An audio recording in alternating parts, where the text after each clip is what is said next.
Otakuans special announcement before we get into the episode.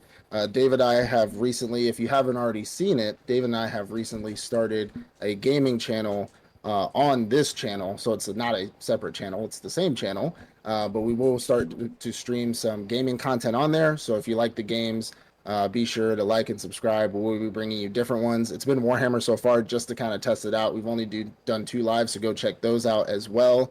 But I hope you like kind of the switch up. We're gonna try different ones as well, so we'll kind of see how this goes.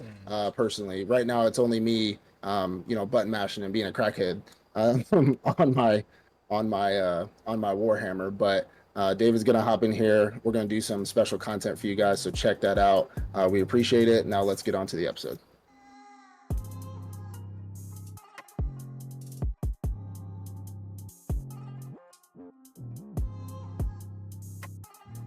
Otakuans, welcome back to another episode. So today is the day. All right, so we're doing it this week. We're not doing it next week. We're doing it today. He sent me a long message. Yes, we're doing it this week, guys. We're doing it today. We are doing our wrap up of summer 2024 season of anime because we're hopping right into the fall.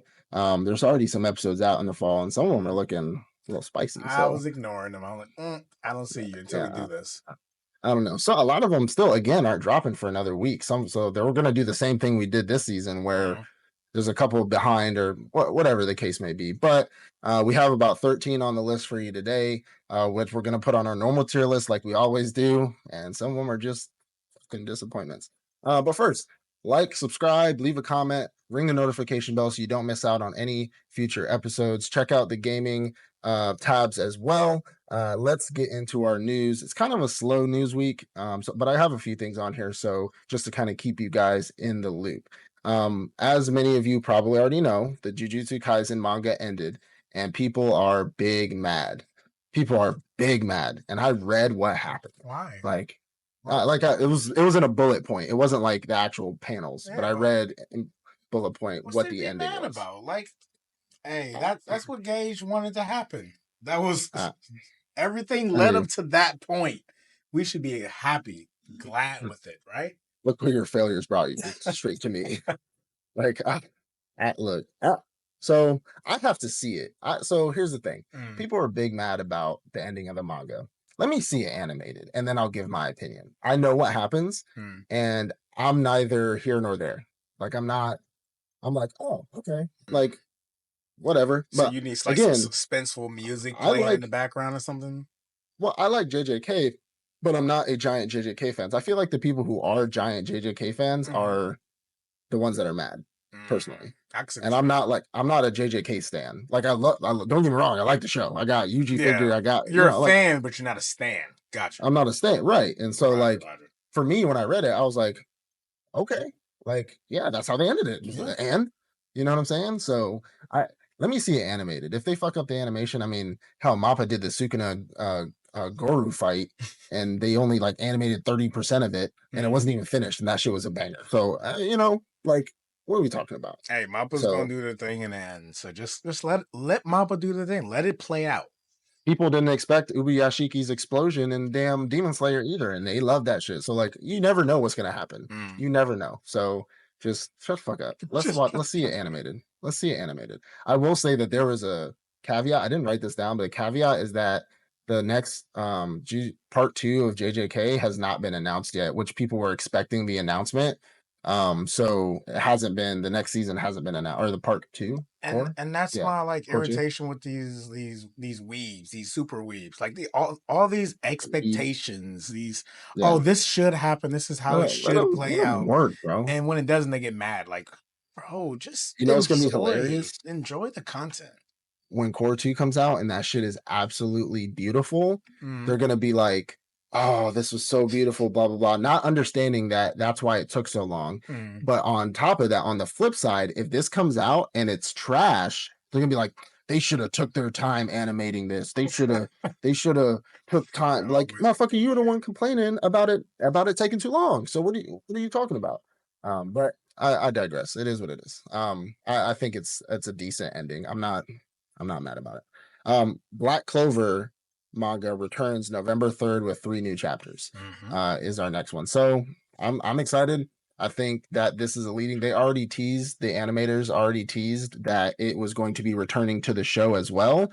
But there was like an article, and I kind of skimmed it. I didn't really like read, but there's an article explaining what we already knew was that when they got ahead of the manga is not what they wanted to do. They didn't want to get ahead of the manga, but they just kept rolling out the episodes because it was making them money. They didn't say that, but like, let's be honest, right? But they just kept rolling out the episodes and it kind of got out of hand. And that's why that was one of the reasons, not the main reason, but one of the reasons why they took a long break and pause. So they were kind of hinting at that they are going to now do what is the right thing and wait for the manga to actually like backtrack. They're going to backtrack their anime, not really take episodes away, but just like hold it for a second, let the shit play out, and then animate it to where it's supposed to be. And then animate it to make it more canonically correct with the actual manga, which I'm okay with. I love Black Clover. They didn't want to do what Full Metal Alchemist did. They didn't. Yeah. They didn't want a Black Clover Brotherhood to come out afterwards. So like, let's calm down, readjust. It's gonna be abridged Clover. That's all it is. I fuck with it. Yeah, I'm cool with that. I like that they're doing that. I had to add this. Demon Slayer movie info, December 22nd. Okay, that's what's up. I've been looking forward to it. I thought maybe a movie would come out in December, but hey, I'm looking forward to finding out that there will be info in December. Yeah, I just gave you info that there's info, and looking for it. You're not doing it. 3 months. I'm looking forward to it. 3 months. Yep. Yeah, it's good info. I love that. Moving on. All right. So, unfortunately, I feel like I'm writing this a lot in my notes, and I hate writing this, but it's the circle of life. Sayuri, a singer, a popular animation singer, she did pass away. She did a lot of songs for a lot of popular anime. I think JoJo's was one of them, and just a few other really popular animes. But she did unfortunately pass away. So rest in peace. Prayers to the family. And I feel like I'm writing a lot of these. Like every news week, I got like a. I think it's just because like there's so many greats. Like the greats, obviously, time passes and they're going to pass away. And anime's been in our hearts for so long. Like we've been paying attention to it. So of course we're going to notice someone who's now nearing 70, 80, 90 years old. And that's a beautiful thing. But one problem is someone who considers them what we would consider a great also said that with time passing, good anime is also going to go away. So is this the mark that we're going to start getting trash intros and outros too? Maybe this is the time we start bringing some returners instead of new stuff. Bring returners back. Bring returners back. I mean, when Lisa passes away, I'm gonna be crying on this podcast. I'll tell you that. But anyways, so Hunter x Hunter manga also returns on October 7th. So if you're looking forward to Hunter x Hunter coming back, I know there's a lot of Hunter x Hunter stands out there.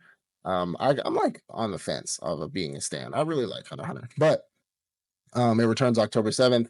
Let's hope again. They started showing new visuals. I think when the creator came out of the hospital again, he started drawing new visuals of the show, just kind of animating, just kind of drawing, showing some scenes. So maybe we'll get the anime coming back. There's not really been any news about the anime returning, but the manga is returning, and that has been confirmed. So I'm happy about that. Okay. Last thing we got on the news is something I kind of called partway, right? But Dandadan is going to be airing on Netflix, but also Crunchyroll, Hulu, and then Muse and ADN. I have no idea what those are, but I'm assuming they're streaming services. But it is going to be on Netflix, so I don't know if it's going to be an abridged version because I heard this thing is spicy. But Netflix don't be monitoring things anymore. They don't care. They just dropped a new show, which I was gonna put on our tier list. It's a Norse, it's like a Viking, it's a new Viking anime out on Netflix, and I didn't get to finish it. But if I did, I was gonna put it on here. But it's like when I say it's rated MA, it's capital MA. Capital. Yo, it shows everything. Like tell me about it afterwards. Titties, ass, blood, guts, like it shows like private parts, everything. You know what I'm saying? Like the reason why it's not on the tier list. You watch ecchis, and like really the most you get is like some titties, like most of the time. That's all you get. Or some rubbing, stuff like that. But I mean, this show shows everything. And I'm like, this is a porn at this point. I'm sorry, corn. Let me not dox us. This is a adult film at this point, but it's a it's a On little Norse Netflix. show. I'm not sure. Yeah, I'm not sure if I like the animation, but we'll talk about it. I'll do a little review on it when I finish it. But it's only like eight episodes, but it is what it is. Okay. That wraps up our news for today. Let's roll into our regularly scheduled program. Okay, so summer 2024. How are we feeling? How are we feeling, Dave? I'm doing good. Feeling I'm okay? doing good. Feeling good about it? Feeling good about it? I'm a little disappointed. Really? And but some of these are not going to end up where I want them because I know you finish them and I drop them. So this is the point where we discuss about it. But as long as there's not, there's only been a few times where you put something at S that I thought was completely trash. So I doubt that it'll be this season, but I'm probably just going to give you the benefit of the doubt on some of these because again, we're two different people. We have two different opinions on things. So it is what it is. But I'm kind of like 50% disappointed with this season. 50%. So we're going to hop into it though. And I put this one at the front because it's quite literally an S to me. It's called I Parry Everything. So I Parry Everything is an S to me. It's quite literally everything I could ask for in an anime that's easy for me to follow. Quick synopsis on this one. This is about a young man who, and it's kind of funny because we made this joke in the mid-season, but there's a lot of old men trying to become adventurers these days, which I feel like, I feel attacked. Wait, he's in his 30s, so please don't call him an old man. I'm known just in the anime world. Ossan, he's a 40-year-old something. That's what the girl calls him. He's in his 30s. But it seems like there's a trope this season where there's like older men in their mid-30s men trying to become adventurers. Either way, so this man, he's tried to become an adventurer his whole life since he was a kid. They essentially told him in order for him to become an adventurer, he'd have to go to each guild or like the different guilds. So there'd be fighting guild, the archery guild, magic guild, and the assassins guild, and then the healing guild. And he'd have to learn a skill from one of those guilds in order for him to become the strongest, or in order for him to become an adventurer. Well, we end up finding in the beginning, and I texted you about the cool shit that they did at the end. In the beginning, he doesn't gain a single skill. So they essentially are like, you can't be an adventurer. But there is one thing he did learn, and that was parrying. And so from day in and day out for like 20 years almost, he practiced parrying in the woods. And he, at the end of the day, when he was grown up, muscly and everything, he could parry like 1,000 swords. And he still thought that that wasn't good enough. Well, he ends up essentially saving a princess's life. She ends up taking him to the king. The king gives him a executioner sword as a reward, even though he's like, I don't really want shit. Like, I'm good. And then you get into the comedy of it, right? This man loves doing hard jobs and labor all over town. He likes helping out. He's just that MC. We get that MC pretty much all the time. They love helping. They love doing things with people. He looks at this sword and he's like, oh, I love this sword. This is awesome. And we're like, yeah, it's a cool sword. And he's like, this would be great for cleaning gutters. Like, or cleaning the little rivets in the road. So he's out there literally doing that. And I'm not going to tell the whole story, but essentially, we get to a point where this man ends up joining up with the princess, even though he didn't really want to. She kind of just wraps him into all her bullshit, and he ends up being the hero of the story. He can parry literally everything, and every single circumstance he comes against, we get a little backstory on why he's able to defeat this when he comes up against the poison dragon frog. Like, they're like, why is he still alive? And then all of a sudden, we find out this man as a kid, because his parents died, he didn't know not to eat poisonous things. He almost died. And then he realized that poisonous things taste good. So he kept dosing himself with poison over and over and over again because he just thought they tasted good. The poison literally has zero effect on him. And to kind of wrap it up, they beat the big bad. And at the end of the story, which I thought was super cool, was that they did another episode recap on him going to those guilds as a child again. We end up finding out that he was actually just too strong. He never gained a skill, but he was too strong for each one of them. So, like, especially for the archers guild, like he was too strong to hold the bow because he was just super overpowered, like with strength. So he couldn't even shoot an arrow. He did double casting with his magic, which took that. I think that the old magician said it took him 20 years, 30 years, something like that. But it took him 20 years to perform double casting. When he did his parrying skill, he was actually parrying harder than anybody ever could in the guild, in the like fighting guild.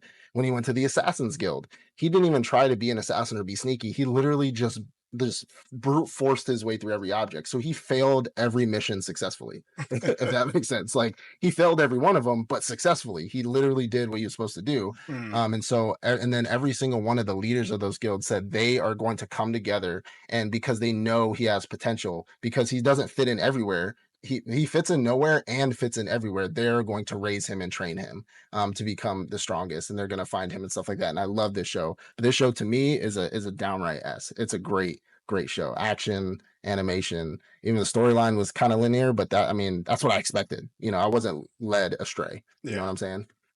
So it's an S. It's an S in my opinion. I think something you said in the beginning of this is going to be very true.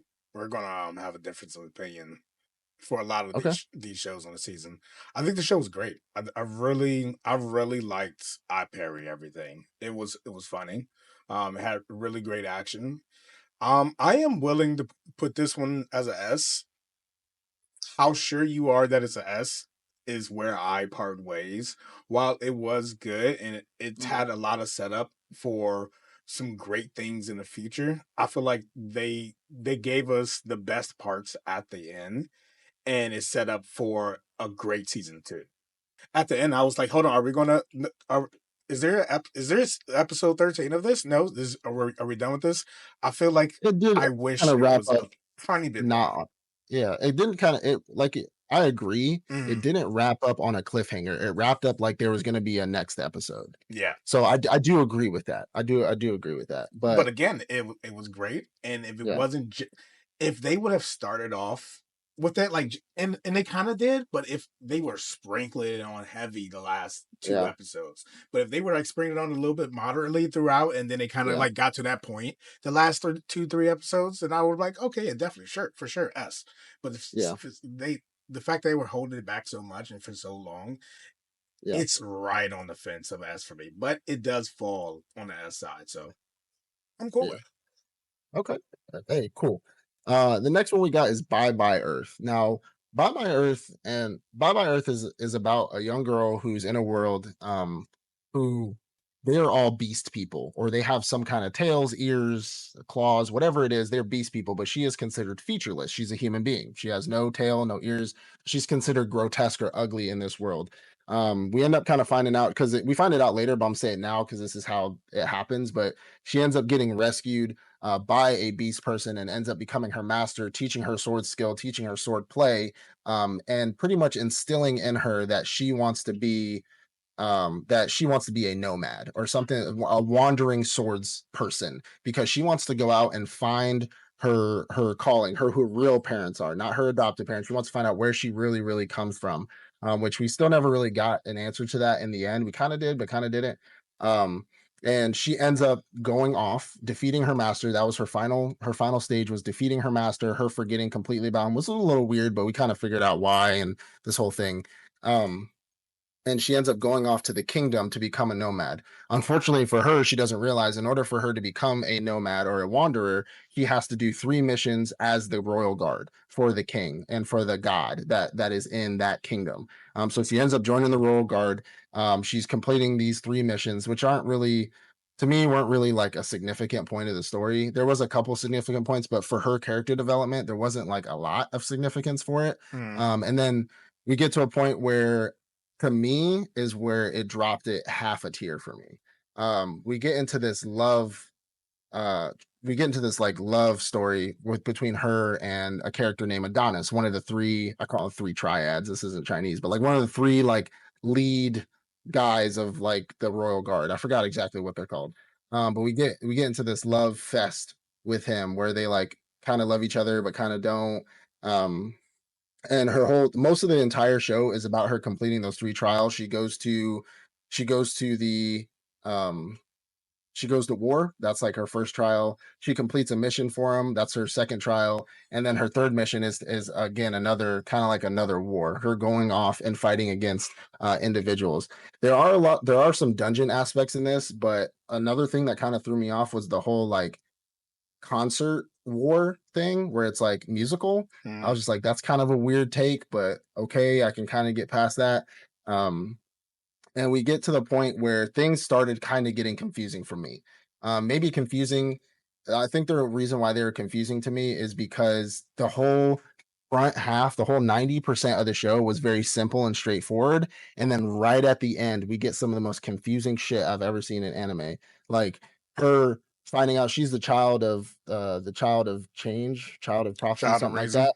Child of reason. And then Adonis finding out that he was what the people in the dark realm were looking for, but that the master still loves the child of reason, but Adonis is supposed to kill the child of reason or be the antagonist to her or complete her, which is completely unclear. Finding out that he now has a power and a sword that can raise dark armies against that god and against the king of the kingdom. And the girl says that the child of reason, or the witch lady has, she says the child of reason is necessary for this world, but he's supposed to still fight her. And I'm just like, wait, what? What are we doing here? What are we doing here? Like, I don't understand. And to kind of backtrack a little bit, she ends up not becoming a nomad because she fails her test because she's still in love with Adonis. She doesn't have a reason to go anymore because then he tries to like grape her out of anger. Um, and then she like beats his ass kind of, but the rabbit chews the little leg off the dude that's also in love with her. That's a rabbit, but turns into a human. Um, and then we just start getting into that whole dark realm stuff with the master and the witch that can make a sword that Adonis can touch because he rots every sword he touches, and that he's meant to fight her, but he's also meant to join her. And to me, that kind of threw it off. Now, the good parts about the show are, to me, this gives me a lot of Mushoku Tensei and like Frieren vibes. Like just the art, animation, the scores, like the music in the show, and just kind of like the wandering, like beautiful music whenever they do it, whenever she's looking off. It gives me a lot of that. The sword fighting is great. The action is great. I think the story is even great up until that point. I think they should have made it a little bit more clear what was really going on. Um, at first, this was an S to me. This was an S, a very low S, but it was an S to me. Now it's kind of like an A. Like it's still a good show, and I at the end of the show, it made me want to find out what's really happening. It gave a lot of information at the end that now I want to know what's next, like what's coming forward for this. Um, it's not a high A. It's still a low. It dropped from like a low S to a low A because at that end just really threw me off. But I mean, that's how I feel. So No, no, I'm with you. Honestly, we're not we're not deferring too much on this one. I remember you had brought this show up after our mid tier list, yeah, and you were like, I just started watching this one. I'm on offensive. I would have, even if I had brought it up, would I have put it in the S or A? I'm like, yeah, okay, maybe I should watch it too. So I started watching it, of course, and caught up and everything. I was definitely in the S bucket up until, and this is only has 10 episodes, which is super yeah, weird because yeah, it didn't like start when everything else started, and it definitely didn't end when everything else ended. yeah, So up until I would say the seventh episode, I was like, this is an S. I yeah. don't know why, but it's an S. It's just beautiful and It's just cool. everything, like you said, like the music, the fights, the magic itself, the whole band orchestra thing. Like, I didn't fully understand it, but I was with it. I was like, Yeah, okay, so everybody has a position in just band, and this is how they fucking drum fight. line. The person who writes the score, who writes the music, is they're kind of like the conductor, and well, not the Yeah, conductor, the one who are writing the music. And then you have an actual conductor, and then they have to like bring forces of good and evil in order to yeah, I was like, I was with it. I didn't fully understand it, but I was with it. It was like yeah, watching Hunter x Hunter. It was like, it was confusing, but I was like, okay, this system seems like yeah. it's deep and it's well thought out. So That's why I was I like, fuck wanted it. to keep on with it. And Yeah, then it got into the whole thing with obviously LeBlanc and Adonis. And like, I even during our I'm pretty sure in our last week or the week before, during our questions, I was like, I kind of like them. I kind of liked yeah, them together. It was interesting, yeah. but and it It wasn't a just problem got if they weird. got into too deep into it. He got weird, and we just Yeah, didn't understand why. it And they was kept quick. like, and it was like these deep moments, like you had to really focus on it. Yeah, And I just got, I'm at an A. yeah, I'm with you. I'm at an A. I don't think it's a low A. I think it's like a mid A, and possibly a high A. I feel that I possibly just wasn't paying attention enough. I feel somewhere along episode 7 to 10, Yeah. well, 8 to 10, I just missed something because Say there's I no feel the same way way. we got Yeah. there, and it was like, okay, I get it. He graped her because he was like, I want you to do this, and she was like, I'm not going to do that, and then he was like, well, I'm going to make you angry so that you do Yeah. it, type It shit. just And I he was just like, got he got weird like really too weird. fast. And then they Like brought up like too fast. the whole other world, the dark world, and then Yeah. And we saw now the master. And it's like, okay, do you want him to fight her? Do you not want her to fight? Like, I'm not going. to Obviously, I'm not telling the story, but it's like, yeah. did I miss something? I had to miss I feel something. but that's why I dropped it, is because I feel like I paid attention to this because I loved it, and I Mhm. still feel like I missed something. Because when they got into the whole like, oh, she's the child of reason, she's supposed to take the king down, she's supposed to kill the god, blah blah blah, and then the next scene she's like, you will be the force of darkness against the child of reason. I'm like, wait, Who wants the child of reason for the good reason? I Because thought you wanted her to I take the thought king down. everybody. So does the tree want the child of reason for a good reason? Does the old Well, the master tree, want the the child of reason for like? yeah, because they brought in that whole thing where like Adonis and her are supposed to join the god as like one of their fucking robots, like one of their weird tree That like was kind of cool though. organisms. It was It so was kind many of cool. cool moments, and I was like, Yeah, "That's fire!" And then it just went completely yeah. right, and I'm like, "What the fuck just happened?" I, So I'm at A. I'm confused. I'm I'm at still gonna A. watch if they come out with second season. I definitely want to I'm watch watching the what's second going on. season because I'm watching I it. need to find Yeah, I'm out. watching. I need to fight, But see them fight. So I'm with it. something, because I feel like she got some emotions she need to let loose on that motherfucker. So and I want to see is the Rabbit Man gonna profess his love or what? Like, come on, you're being Is weird. he in love with her? Like it's Yeah, like this yeah. whole thing He with said them he two. said she's my beloved, my betrothed. He Yeah, says it like, all the but time, yeah, he just says it though. I just like thought that was like and then his he thing, saves her like all the time. the pearl of my life type shit. I don't know. I thought he was gonna like he chewed the leg off the thing. I thought he was just gonna show up in his human form and beat his ass. Like Mm, that's what I thought he was gonna do, but he yeah, just that chewed was the leg off weird. the bed to make her fall. I don't know. Yeah, He weird. That's some Skinwalker shit. I don't like it. Anyways, the next thing we got is Elusive Samurai. This show's a fucking ass. definitely ass. This show's a fucking ass. Mm. Definitely above I Parry Everything. This show is about it's a shogunate show about which something I love, something I fucking love, and I'm gonna explain this. Um, this show is about a young samurai who is a part of the Hojo clan, and these retainers of his I guess like his father, who is the shogun of the Hojo clan. Those retainers and the people under him end up committing a coup against his entire family, slaughter the village, slaughter him, slaughter the family. He ends up being able to escape due to a shaman priest. The shaman priest has prophetic visions. His own clan considers him a god because he has these visions of the future, and brings him along to train him in the ways of being to becoming the next shogun and taking his country back. The cool thing about our main character is that he's not really good. This gives me like heavy um da, da, da, da, da,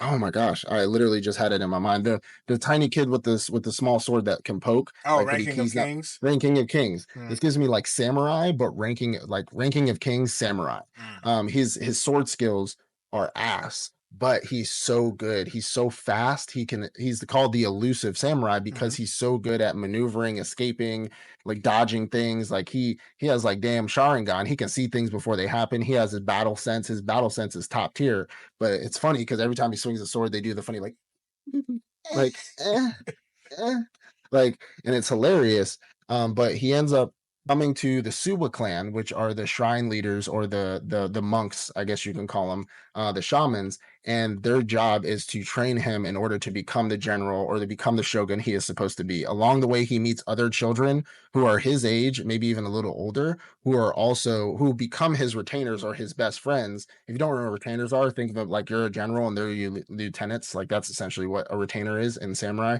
a culture, and they help him fight against these people who have taken his country back over, and with the art of being elusive. So he's going to be the first runaway general, but learn how to win in this fight. This show is bloody, violent, funny. The show is hilarious. and it's easy to track. Now, the one thing I love, but also the one thing I hate. So first is this is like besides like the actual scenes and the things that happen or like the small things that happen, this is historically accurate.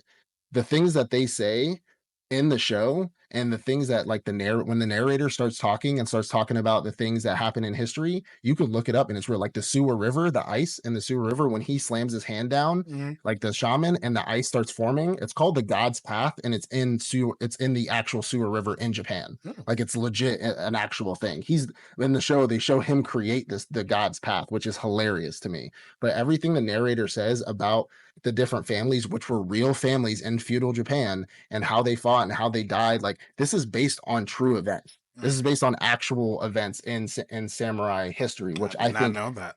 I love when they do that. I love it. Obviously, like the whole maybe like the obviously the anime fighting and like the we could chalk up like the people having magical powers and shit to be kind of whatever. Mm. But like there's actual like Hojo Clan, all these like these are real things, and I love that. I feel like Um, that just to take one quick yeah, yeah, second, and I spoke about it with Yordi. I feel like that is just like the anime has this great way, and this is one of the things I love about it, about exaggerating certain things about people, whether yeah, physically, how they do things. Like the one yeah, dude, he has huge ears, and it's to show that yeah. he was known for having amazing Yeah. hearing. And These probably were real when we people. see them, they Yeah, probably didn't have huge ears, but we see an yeah, animation, and that's just their way of making it that way. So I yeah, don't think maybe they had like superpowers back in the day, but that guy, yeah. I like you said, this is historically accurate. I guarantee that guy was known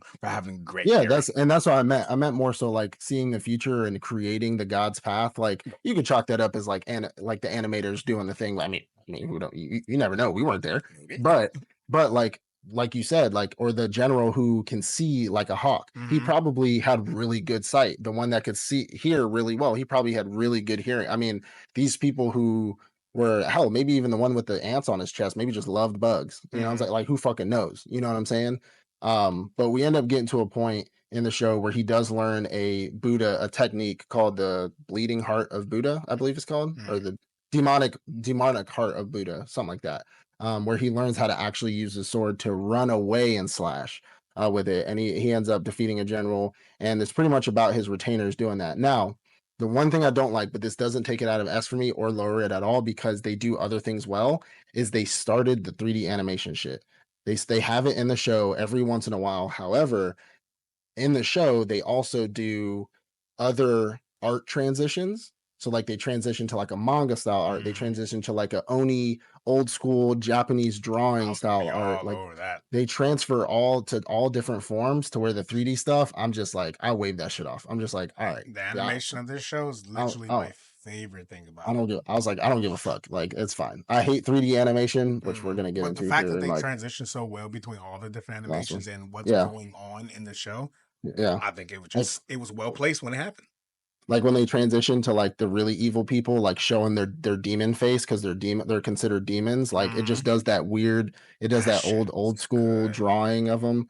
And I think it's like it's kind of cool. He's fucked up, but like the dude who raised our boy and is now like the one that like he's gonna be the main final boss. Like Hmm. whenever his brother, when they had that whole episode when he was meeting his younger brother and then his younger brother stepped into that shrine where he's like, "Hey, look, I drew the Buddha. Like, isn't it cool? Like, blah blah blah." And he's like, "Yeah, yeah, yeah." He's like, "You want to see it?" And he's like, "Sure." And he steps in, and it's like this demonic presence just like hit him, Hmm. and it was just like this monstrous sound, and everything changed to like this like old Japanese drawing style. And then he was like, "Yeah, we need to get rid of this shit because Can I have people it? Yeah. Burn it down. burn Burn it all burn down. it." Because he's like, Fuck that. he only sees the Buddha as something to be devoured, and this Mm. dude is like pure fucking Like evil. he didn't even see No, it. Like I mean, I yeah, no, guess he just saw the Buddha, but he in was reality, oblivious to it. he had a Yeah, monster devouring it. hmm So I mean, yeah, this show did really well, and really fucking in well. its illustrations and like its portrayals, everything, Yeah, music, absolutely. art, animation, choreography, like I mean, and the story. Like I feel like the short story was just a snippet. Mhm. And even though it was a snippet, like I was expecting, like we were going to get a little further ahead, but it essentially ended in just one major battle happening by the end of the season. And I'm like, Yeah. I want to see more. This was great for that one major. That was great. So yeah, I'm cool with that. I'm absolutely 100% easiest. okay with that. This is the easiest. All right, I'm gonna go ahead and just drop Wistoria up there. Oh yeah. Yeah, okay. So Wistoria, Wand and Sword. Before or after Elusive? Maybe. To me, it's before. Mm. It's above it. Personally, it's I above it think for so. me. I think I can give that one. Okay, so Wistoria, Wand and Sword, probably one of the best animes, one of the best animes of this season. This is about a young man who is magicless in a magical world. And something happened in the last episode that kind of You were on this one, like you were ragging, like another show, another magicless in a magic world. I was more concerned about the fact that it was like a school Yeah, environment, I know. like a magic academy thing. They had multiple reasons. But this show is essentially about a man who, or not a man, kind of a young boy who is magicless in a magic world, magicless in a magical world. He goes to a school, and his whole idea or his whole goal is to become a Magiavander, or to ascend the tower of the highest ranking magical people in the world. If the school is here, the tower extends up this way. Pause. And his love interest, which kind of his love interest, and the girl that he grew up with, she was a mage prodigy.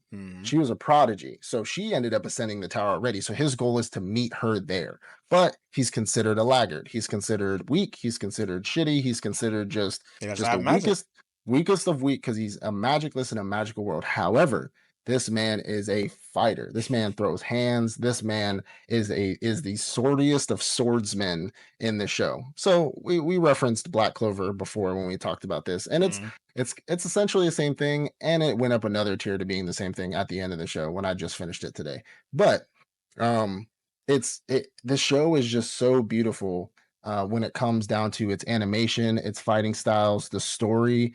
And there's two things that happen right at the end that made me love and fall in love with this story even more.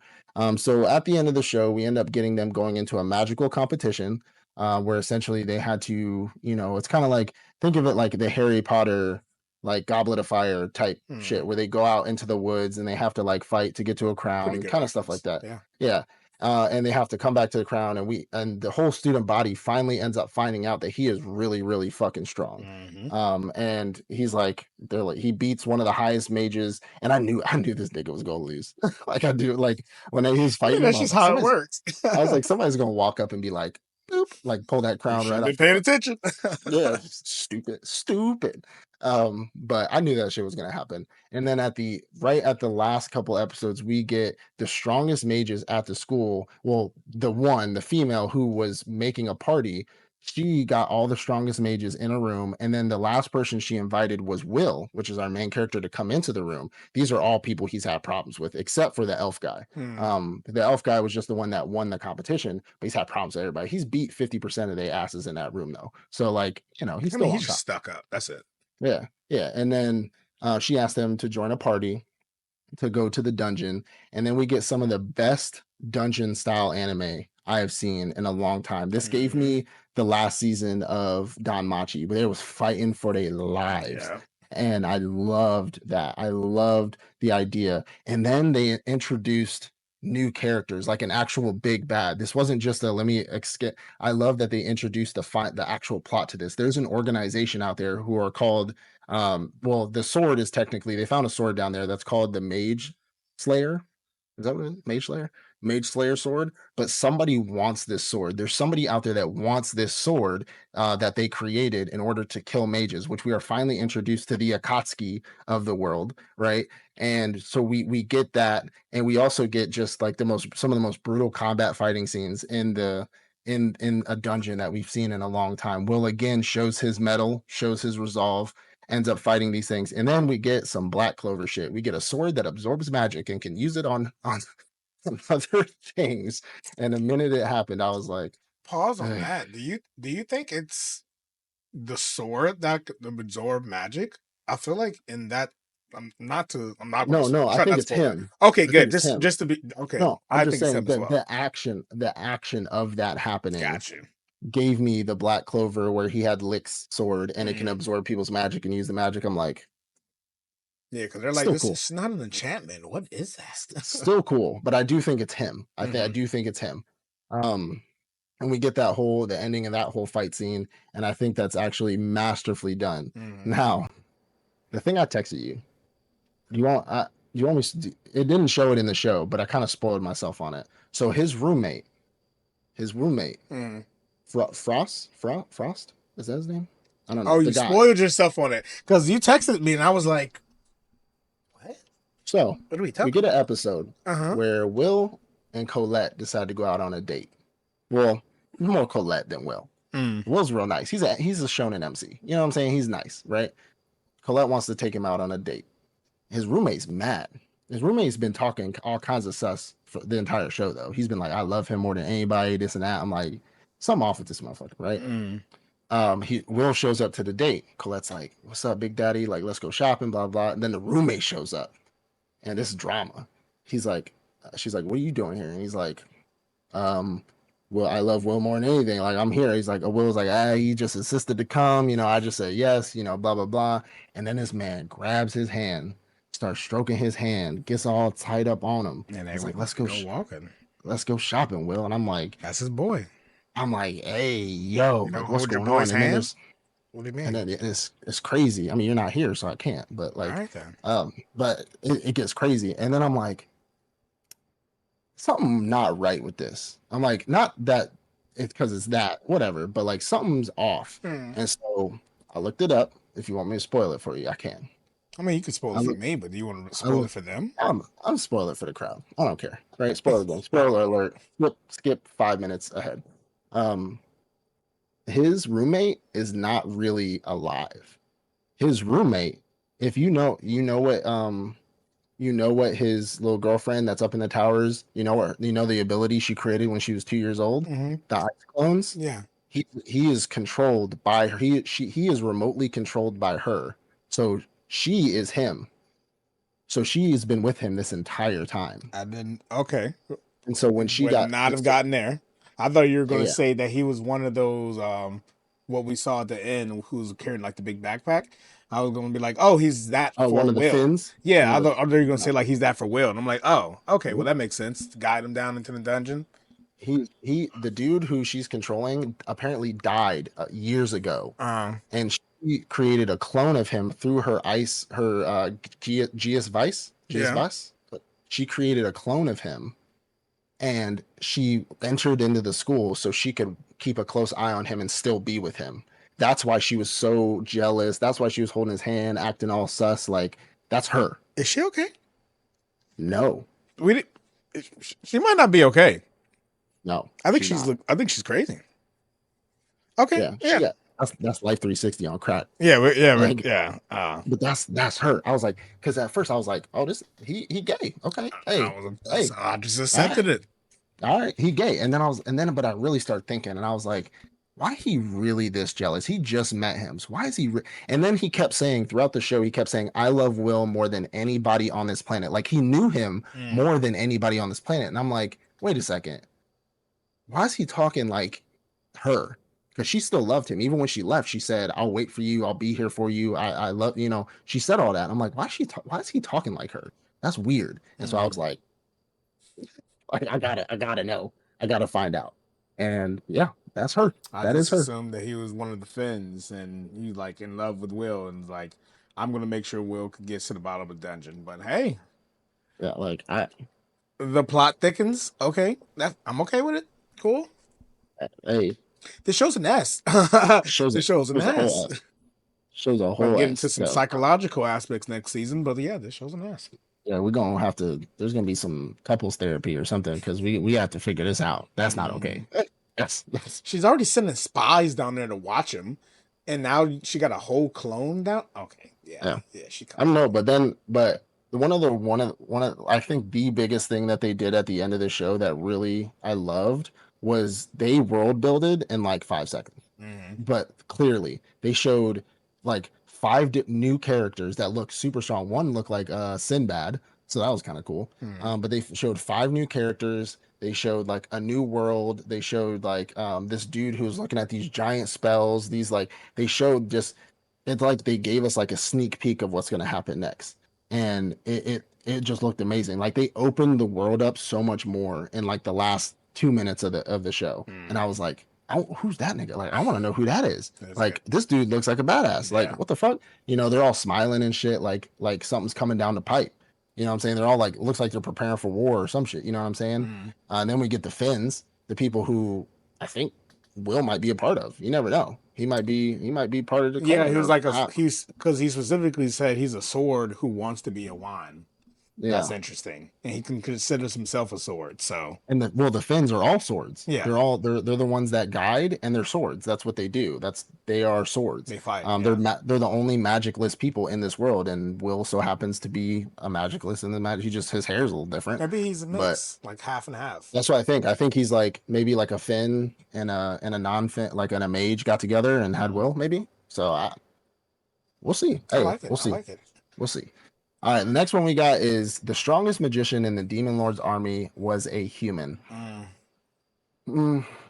So You came in strong on this one. I did. You call me out. This was That's a fine. mess. That's fine. Where is it It's not now? anymore. I'll just say it's not It's anymore. not It's not us anymore. anymore. Okay. All right. So I think this is a good show. It's a decent show. It's not bad. So this one is essentially about a young man who entered the Demon Lord's army, who has been in the Demon Lord's army. He was adopted by a demon general, trained in the demon arts, how to talk like them, walk like them. You know, if it walks like a duck and quacks like a duck, it has to be a fucking duck, right? And he ends up growing up through the Demon Lord's army and becomes the strongest magician. He's like kind of like think of a rank of like lieutenant, essentially, is what he is. He runs his own company, so on and so forth. Um,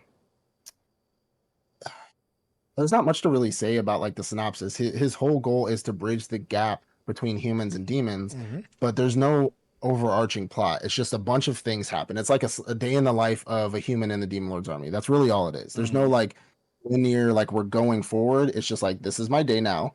This is my next day. This is my next day. This is my next day. The only real thing that we get is like the Demon Lord ends up finding out that he is human, or she's known this entire time, which I knew that. Like that was almost pretty obvious the minute we met the Demon Lord. Like she already fucking knew. But there's no plot here. And it ended up kind of getting boring. It was like when it finished, when it wrapped up, I was like, okay, cool. It was a very average show. This is why I'm gonna give it a B, because it's halfway. It's very average. It's very average to me. I A would B not is have average. been surprised if at the end of this season the Demon Lord decided to join his harem of girls who's in love with him. This show, I had these high expectations for it. And then when you're like you were raving about how this is like probably one of the best characters, like his intellect and how he saw things and his strategies. And I'm like, okay, let me pay more attention. And it just got not worse. It just didn't go anywhere. It's like Yeah.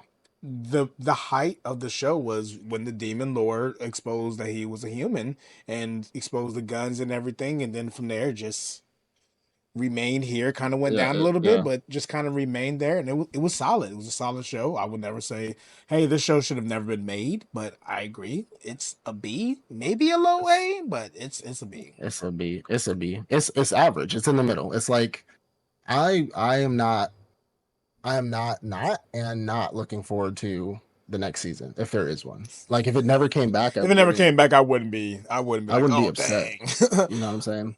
But if it does come in the second season, yeah, I'll catch it. I'll catch it.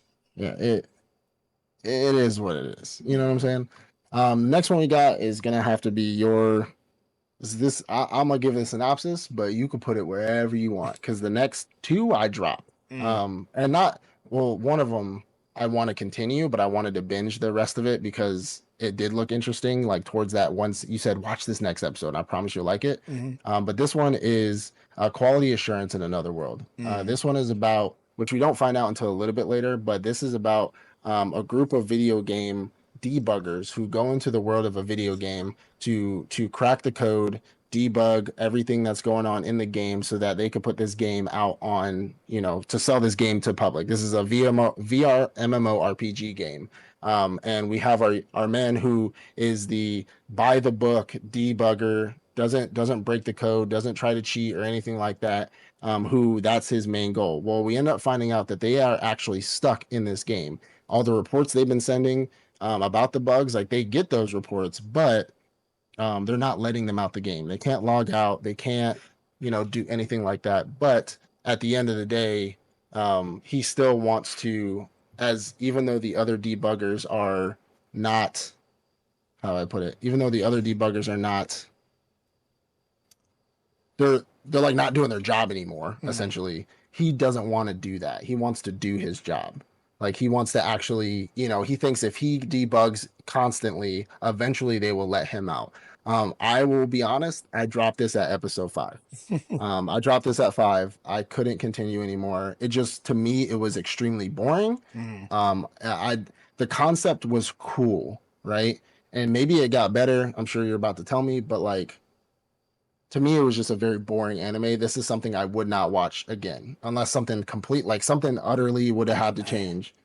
So, please just tell me why this is a S, because I know that's where you're gonna put it. I got you. I'm a S. Ooh, that's a strong letter. Well, let's start with saying that this show is an A. I will put this show in an A. I can't, I can't justifiably put it above Bye Bye Earth though. I wouldn't put it above Baba Earth. Yeah, I could put it Okay. below Baba Okay. Earth. So you obviously you understood the basis of the show. Yeah. We find out that the other debuggers obviously aren't doing their job. He Yeah. decides that he finds out that the little girl who's following with him, she's has an AI. The AI of the whole game is inside of her, and they Yeah. come up with the mission that the AI is going to eat the tablets or the debugger stones of the bad Okay. debuggers. So Yeah. eventually they go out.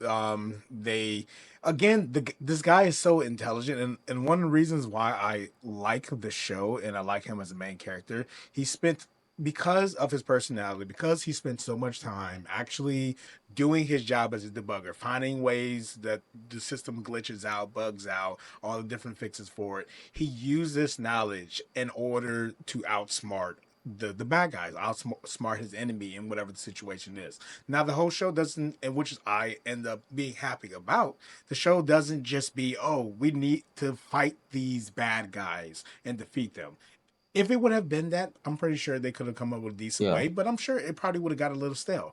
They Okay. solved that in like 2 episodes. He went out Really? there, he realized that hey, where they're located is a actual mission of the game. I'm going to exploit that by joining the mission of the game, getting to where I need to be, and Hmm. then going back into their world so that I can catch them off guard. Now, a lot of things happen there, but eventually at the end, Okay. they end up defeating the bad guys. They ended up dying, freezing. Whatever happens to them, happens to them. Then they Okay. move on to new situations. They meet another debugger, and they have to fight dungeon bosses. They have to fight actual game mechanics that are trying to take their organs out. It's a great show. The reason why I don't put it as an S because it just doesn't have an overarching plot. Like this is Yeah. what we are running towards. Obviously, he wants to get out of the game, but there's going to be a lot that happens between here and Yeah. there. I would compare it more to, and I know it's a great show. I just got to get back on it. The Delicious in a Dungeon is a great show about Okay. what's going on Yeah. from all the events that happen between point A to point Z. We just aren't Yeah. at Z yet. We're only at probably like K. We're probably at L. It is what it is. Everything that's happened so far has been great, and it's been great because the Yeah. main character is a great main character, and he's great because he's stuck to his archetype. He is a guy Okay. who has spent his pretty much his whole game life doing his job, figuring out Yeah. how this game works, and he uses that knowledge to figure everything out. And it's That's really fair. good. It's really good. Okay. So yeah, I put it at an A. I suggest if you like video game shows and it starts to become more of a Yeah. video game anime towards after they deal with the debuggers, it becomes more of a video game anime. We just got to deal with that problem first, and I think that's probably where you're kind of like, I don't like where this is going, and you kind of feel like it was going to get dry. And I agree with you, it Yeah. could Yeah. have gotten dry if they made that their focus. It is not the focus. Okay. Probably something I still won't return to. It's just meh. But the next one I am gonna try to return to because we kind of have a lull and when the new season is dropping, so there's a little bit of time for me to catch up or just to binge the last few seasons of it or seasons episodes of it. But this is no longer allowed in another world. This show in the beginning to me was very, very boring. And then I watched that one episode. You were like, just watch this next episode. I promise you, you'll like it. And I was like, okay. So this is about a man who is a poet or a writer in his real world. He ends up trying to commit suicide with his or unalive himself. Don't, take our video down. He's trying to unalive himself with his fiance, I believe, girlfriend, fiance, something like that. Fiance or girlfriend in his world. Once they successfully do that, well, kind of successfully, unsuccessfully, they get hit by a bus, but even though I think they're trying to drown themselves. Um, they get hit by a bus. He ends up getting isekai to a new magical world where he was brought in there to become a hero. This show is, I would say, it's like if you're a very, because it starts off trying to be really funny, but if you're a very I wouldn't even say like dark humor because it's dark, but it's dark, corny humor. There's a difference between like corny humor, dark humor, and then when you bring them together.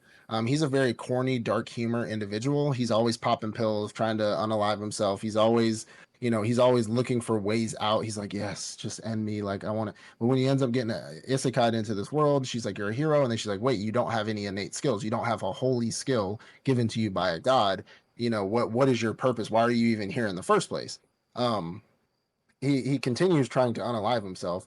Well, he ends up finding out that every time he tries to do that or let a monster take him, something in his body or some kind of defense mechanism his body has ends up killing that monster. He just can't be killed. He's essentially immortal, kind of. The girl or the angel who ends up bringing him to this world ends up deciding to go on an adventure with him because she decides to leave her post, I guess, because she's never had anybody in the history of her summoning people who's ever made her feel this way, of course. Um, and she goes on an adventure with him and he just keeps going around like, I want to die, I don't want to be here, drag me in this coffin, so on and so forth, just take me where I need to go. And then he's like, wait, if I'm here, then that means my fiance is probably here, and if she's here, then we can actually die properly together. So his mission now is to go out and find his fiance and go to each one of these temples around the world to see if she was also reincarnated into this world. I have a feeling she's not going to be. Either way, um, so we get to a point in the show where we find out that the heroes themselves that were transported previously that defeated the demon lord, or the demon king or whatever you want to call it, they are now becoming the bad guys. They are the ones that are now trying to subjugate people. They are the ones who are hurting civilians, taking stuff from people, levying taxes. They're claiming that they're the gods of this world now, which is the reason why the girl was so confused that he was brought to this world because the Demon King had already been defeated. Like, what? So why did he come here? Well, we find out that he does actually have a skill. His skill is no longer allowed in this world. He has the innate ability to write out somebody or create a story about this person that is an otherworldly person, somebody who is isekai, and he can un-isekai them essentially. Now, again, I dropped it, so at this point, I don't know. We don't know where they go. Maybe they go back home, or maybe they die, like or go to purgatory. Who knows? But his skill is now he can write somebody out of this world. So he was brought to this world for the purposes of counteracting and sending back the otherworldly people away from this world so the world can restore itself back to peace and harmony, so on and so forth. And that one episode you told me to watch was the last one I watched, and that was him finally showing that skill where he sat in front of the hero who was like this big bad levying taxes. I'm going to take every girl that I want and do whatever I want with him. And he sits there with his book and just like Light Yagami's his name on the death note. And this dude just off to Never Never Land, which I thought was very, very cool. The reasons why I didn't like the show in the beginning is what I already said. It was very corny, dark humor. It wasn't funny to me, and it was very, very boring up until that point of when he did that. And I thought the animation and how they did it, like how his power works, is pretty cool. But after that, like he still was trying to make jokes and stuff, like because he did that in the beginning of the episode. So then after that, I was just like, it's still corny, like it's still not funny to me. And comedy, if something that's this boring, if it had comedy in it, I would be okay with it. But It's not funny, but um, you again, I didn't finish it, so I feel like I can't really rank it anywhere. I'd put this with that final episode that I watched. With that being said, if it continues down that path and gets and got a little more actiony, then I probably would have put this in an A. But I can't. I feel like just based off of one episode, I can't Hmm. make that determination. You know what I'm saying? No, I'm with you. Gosh, I don't like this show. Okay. Um, I'm not Yeah. not overall. I don't like the show. I don't like this show because the way it starts and the way it ends is like it's not on the same page. It's like it kind of Okay. has the same idea. Like, oh, he's a Sekai and this is a skill, but it's like the whole corny dark humor thing it still continues on, obviously. He Yeah. does end up finding out that the girl was a Sekai Oh. into the world. His power isn't strictly to sending otherworldly people away. It can affect people who are from that world. Oh. He can Okay. That's take kind of weird. powers away. It's so his power, just to be more specific, his power is like an author. He has the ability to Yeah. write a story. And based off his story, his It powers comes true. derived from that. Yeah. So if Yeah. he's saying like this guy's a bad guy, he doesn't deserve to be in this world, he can take you out of this world. If this girl's she went through a depression and she's weaker because of all the baggage she's holding. If he fully writes her full story out, that baggage is taken away. She can now reach her full potential and fight. Stuff like that. I want to say this show is an A, but I'm going to put it as a really high B. Okay. Why? Is because there are still times where it gets boring. The best Yeah. parts about this show is one, the main character, like he's okay, he's cool. Like I don't think he's not funny. It's just like he's just not funny for me, but he's kind of Yeah. interesting. He's an It's not funny. interesting Eh, person. So I'm like, okay, his story's kind of interesting, but you got the whole fact that usually the people who are isekai into this world, they're the good guys. But obviously yeah. they're the bad guys in this situation, and they're now taking over the whole world. They have the whole backstory of who the demon lord that they defeated. You now have the demon lord daughter running around trying to Yeah. fight Yeah. those humans. You have now the four general humans who are now essentially the four demon lords who are Yeah. taking over. Like it has, I feel like season one spent a lot of time. The second half of season one spent a lot of time setting up for what they want to do for season two. I was reading like threads, forums talking about how season two is so much, or what they expect season two would be, is It's going to be supposed to be. so much better than what season one is. Season one, I feel, failed because they started off with the whole, okay, we got this corny guy, he just wants to kill Yeah. himself. This is his backstory. He was a Sekai. We've seen so many isekais that do that in just the first episode. All that could have just Yeah. been wrapped up in the Yeah. first episode, but they But they spent they a lot of they that spend a time. lot of time on that. And then the second half of the season is when they start to set up the good parts of it. Yeah. I'm putting it in a B because it took too long to do that. Yeah. And I still haven't seen it. His power is interesting. I get the other heroes or the people who are Yeah. isekai into this world. Their stories are going to be interesting, but where we are right now is like we just need to get to that. Because Yeah. this right here is not it. And it was too many times where I just had it on and I'm like, okay, 10 seconds, 10 seconds, 10 seconds. All right, something interesting is happening. I can't rightfully put you in A if I had to do that. Yeah. Yeah. If So you have to skip forward, that's not. Damn, that kind of upsets me because I figured you was gonna come in with something hot, and I was like, I'm gonna keep watching it. But now I'm like, but again, people say that the story is really better after. Well, I feel like the last couple episodes were great, and again, it just sets up for the next season. But let's see what happens when it comes back. How about yeah, let's that? wait till if season two come out, and then like, all right, let me yeah, catch up on season one, and then start yeah, season two. let's wait. Yeah, so I'm gonna go ahead and just What's this one? Osan Newbie Adventurer. So Ooh, really, ooh, I don't like that face. ooh. That's crazy to me. Okay, so let me go over the Go synopsis of ahead, go Osan ahead. Newbie Adventure. So this is Osan Newbie Adventure. I was trained to death by the strongest party in the world and became invincible. It's like 2 paragraphs long. Anyways, so Osan Newbie Adventure is another 30-year-old man who wants to become an adventurer. Ends up finding out that he is not that strong in the beginning. And so he just works as a clerk. He's the desk guy that you always see at a guild. And he ends up asking, like, randomly, which is hilarious. Like, this just goes to show you, men, like, just have confidence and you never know who you could pull, because he meets this girl who's an elf who he doesn't know who she is at the time, but she's absolutely gorgeous and stunning and beautiful. And he's like, hey, you want to go get a drink? You want to have dinner? And she's like, yeah, I would like to. I would love that. And he's like, oh shit, okay, What do I okay, do now? yeah, like I don't know what to do with my hands. So just again goes to show you, just have confidence, ask her out. What she could say is no, or laugh, who knows. um and they end up running into a dragon. So they end up seeing that there's a dragon that's invading the territory, invading the kingdom. And she has this thing with fire. We haven't really gotten to, well, did we? We kind of got into that a little bit later. But she has this thing with fire. She's actually really, really strong. She's one of the S rank adventurers. But these adventurers come up trying to stop this dragon from attacking the town before they could go out on their date. Well, as him just being having our hero complex, even though he's not that strong, he runs into the fray to protect her because she's trembling and so on and so forth.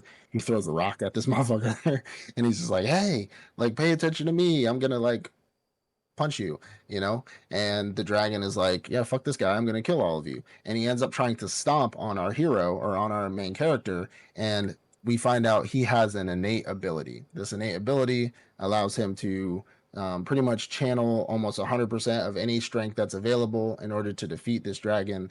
And I'm only bringing this up, this story kind of came out later in this story, but this is going in timeline order of this show. And the girl ends up bringing him to her adventurers party. The adventurers party is the S rank, or the strongest party on the planet, who's has a goal. They don't know what the goal is yet, but he ends up getting trained by them, quite literally to death. It's in the title. It says trained to death by the strongest party. He was literally trained to death by them. He would constantly die over and over and over in his training. They would constantly revive him and bring him back from the dead, but they just kept making him stronger and stronger and stronger. And now he is one of our super fucking broken MCs.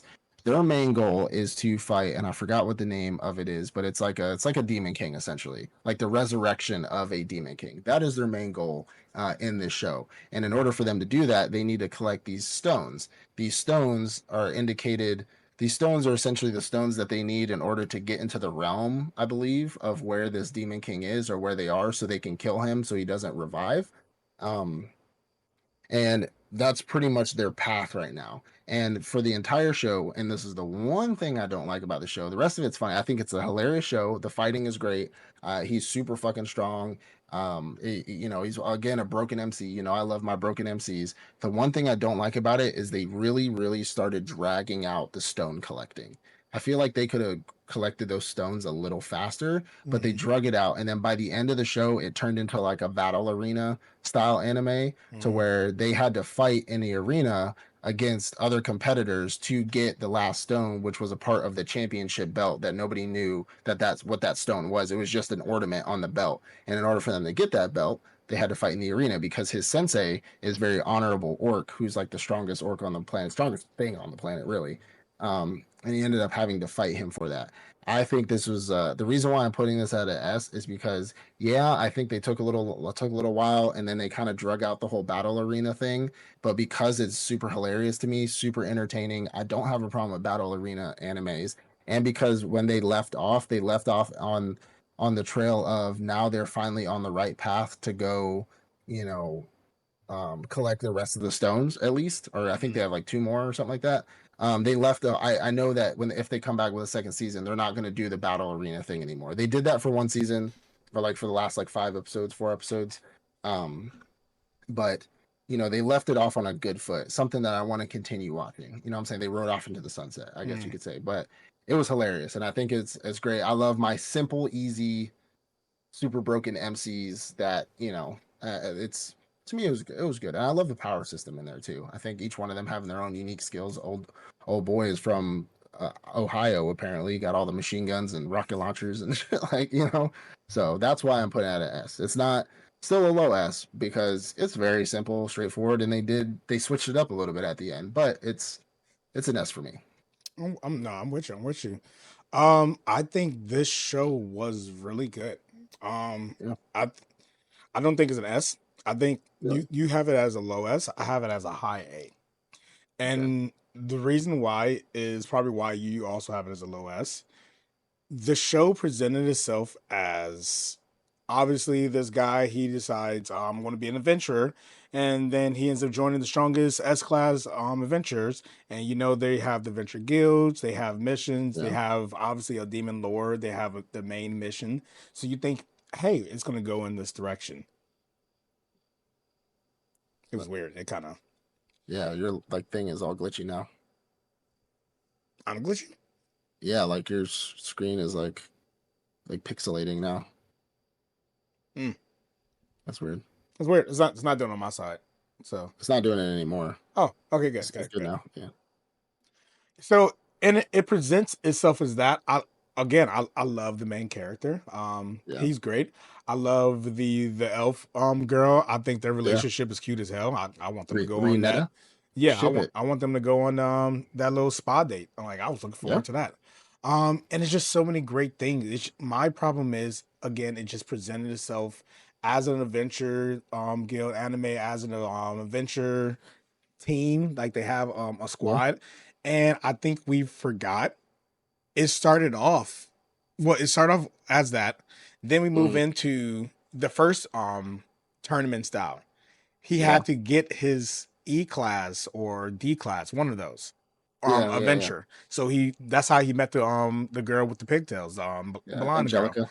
Yeah. So he did that, and then we're like, okay, we're done with that now. Are we now going to get into it? Then it's like, okay, well now I'm going to have the same training to then run into another one. I'm like, when are we going to start doing like the adventuring stuff, fighting bad guys? Like these fights look amazing. Can we start killing Yeah. people with these these If we attacks? start killing Like we're people, it's just crazy. we're just hitting each other. Like the person who died the most in the show was the main character, and it was from Friendly Fire. And I just again, like you said, at the end of it, I'm like, next season's going to be fire. They got the first Yeah. stone. They're about to start making their moves. We're They got three done with now. that. Oh, well, they have Yeah. three. Well, they got that stone. They're Yeah. done with that now. We're now about to move on. But Yeah. that first season is like, why do we keep doing this? Like, we Mm, could have gotten to that point in the first like 3, 4 I see. episodes and then move forward. Still I see great. what you mean. Everything else is still Yeah. great. It's just, I I feel like we took too long to get there I at the would end. gracefully put it below Parry, but I see what you're saying. Don't get Mhm. me wrong, and I even said it myself. They took very long with the I whole also think you stone think it's a thing. lot funnier than I do.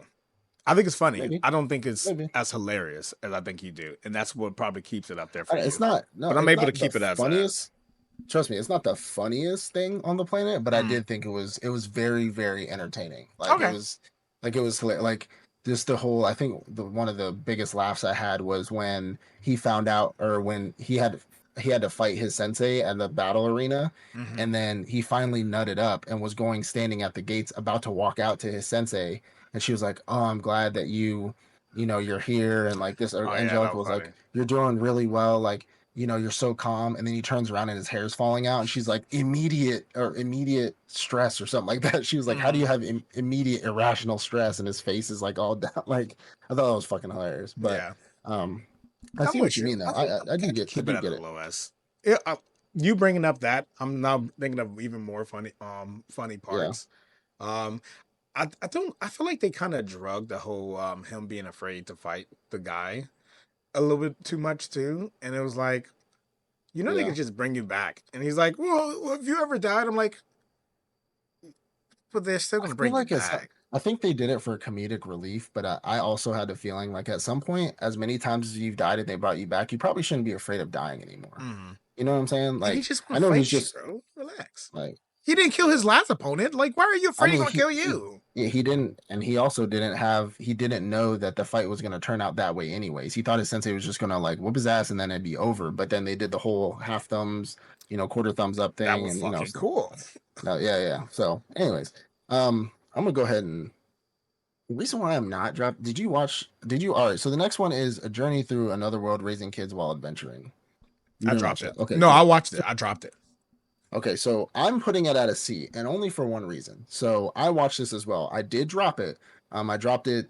It's episode 6, I think. Further Episode than I 6. got. Um, So the reason why I'm not putting it as a D, and I'll explain what this is about here in a second, but the reason why I'm not putting it as a D because I feel like in my heart of hearts that there is a community out there for this show.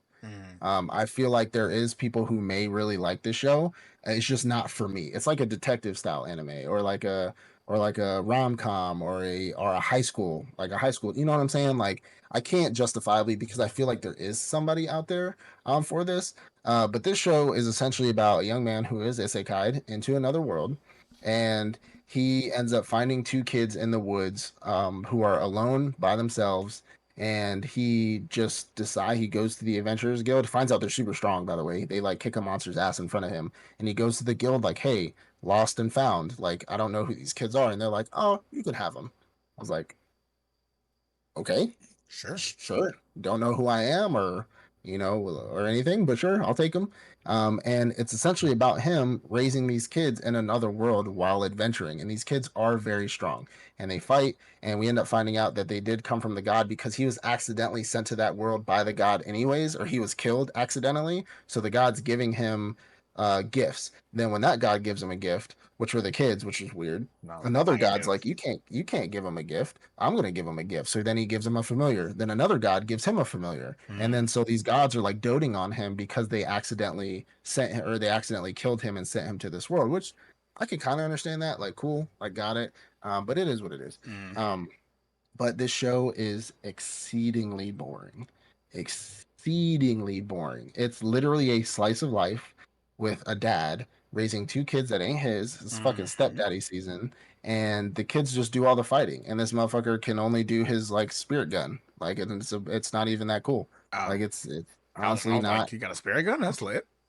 I mean, it's like he has one power, and it's not like he's not an over strong. This is a show where it's like think about it like My Sister is the OP one, like that old show, that other show we talked about a long time ago, where the main character is not OP, it's the people he's with that are OP.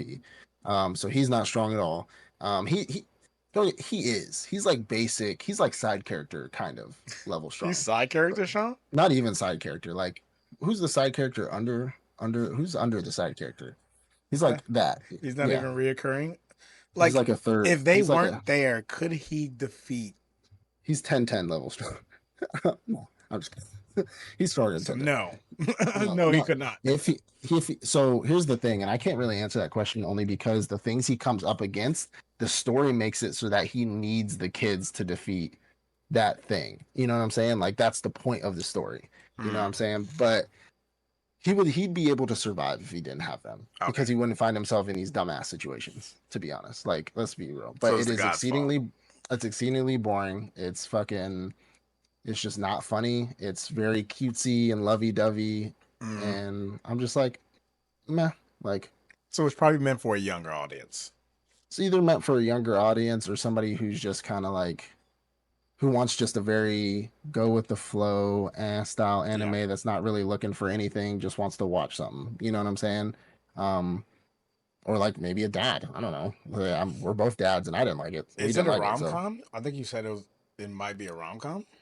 No, it's lovey-dovey in the sense of like, oh, cutesy kid, like my kids. I love my kids so much. Like it's like very cutesy. So slice of life, and it's not even a rom-com. It's just a dad and kids that ain't his. He could have gotten a love interest for all I know, but I didn't watch it. Yo, this is the stepdad anime. I may not be the dad, but I'm the dad that stepped up. I love this. Okay. Like I put it as a C because I can see, no pun intended, that somebody probably would enjoy this. You know what I'm saying? So that's my take on it. You said you dropped it earlier than I did, so I think I watched like maybe 4 episodes. And honestly, it was just like you said, it was boring, and like it wasn't bad. It was just boring, and I'm like, okay, I every situation, they just solved it without any trouble. They took maybe an extra 5 minutes, and then by the end of the episode, they were happy again. Yeah, the kids like kicked the monster in the face, and then it was over. It's like, oh. Food, like, and it just didn't make any sense. Like, I mean, I understand you're being a little forgiving with the whole gods showering him with gifts because they made a mistake, and we've seen it in other animes, but they were just. Well, I want to gift them something too. I want to give them something too. It's like it was given need. Like, bro, like one, children aren't a gift that aren't mine. That's not a gift. Like, You take tell it me I gotta back. raise somebody else's kids? That's crazy. Like, that's That's crazy. ridiculous. So it was That's a like crazy take. it was doing too much for me. It was one of Very, those shows. very, very, very doing too much. All right, next. This is why does nobody remember me in this I world? dropped it. Um, I know. So I did come in heavy on this one. I still like the show. Mm. Now it wasn't. It's not an S to me anymore. But I do like the show. The premise of this one is essentially about a man who is, well, I keep saying man, but it's a boy who is a part of a faction of humans who hundreds, I think it's actually 100 years ago, they were in a war of the five races. There were celestials, the demon race, the magical beasts, the humans, and the spirits. So there's five magical races. There were four magical races, and then the humans. They were all in a war back in the day. The humans ended up winning that war, and they have all these races trapped in these pyramids or these monoliths, these giant black pyramids that are essentially their prisons. And our main character is a part of the army or the Federation force who monitors those pyramids in order to make sure that there's no like releases, gaps, they don't escape, so on and so forth. Um, whilst he is doing his kind of like slice of life thing, he's living it up with the girl that he likes. It is what it is. He's walking down the street of like Shibuya, and we get another Shibuya incident, right?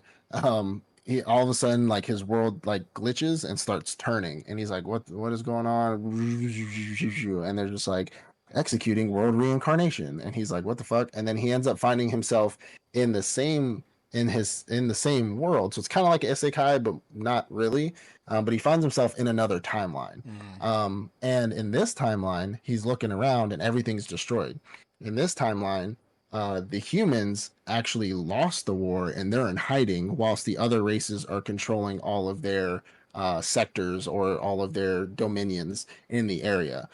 We find out that our character is actually pretty strong. I mean, comparatively to these other celestials and demons and everything, he's actually pretty strong character. He ends up defeating a demon all by himself, and his friends that he had in the past end up finding him out there fighting a demon, and they're just like, "Hey, who are you?" And he's like, "What do you mean? Who am I?" Like, bro, it's me. Like, what the fuck? We're best friends. We've been best friends for years. You know what I'm saying? They're Mm-hmm. like, we have no idea who you are.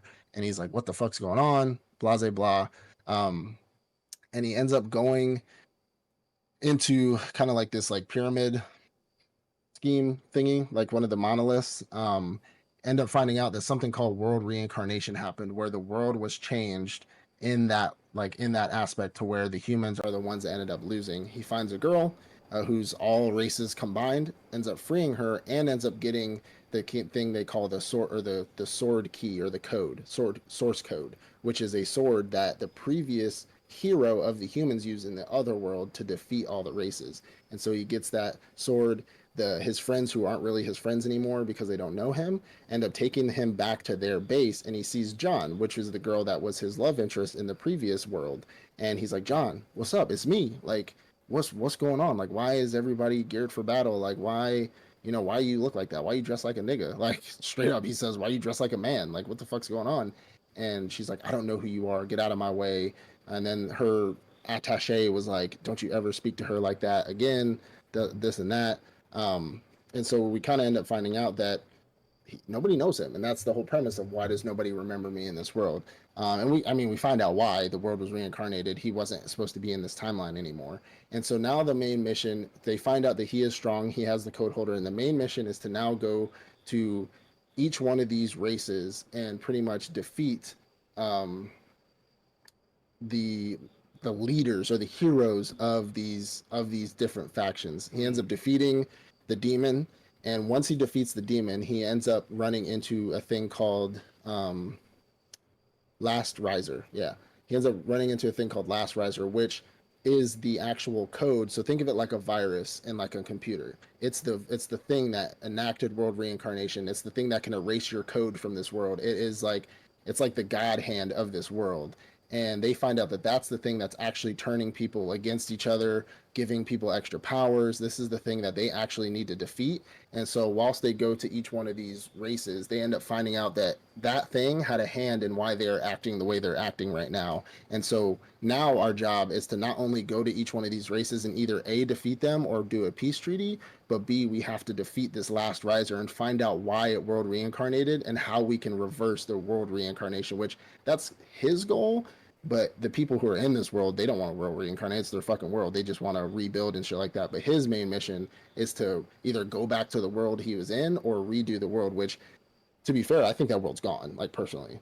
How it ended, um, the one thing I started not liking about this show, one, very linear. The plot, there was no like overarching plot. We found out that Last Razor, or whatever it is, was the big bad immediately, almost like within the first like 3 episodes. We find out it's the big bad.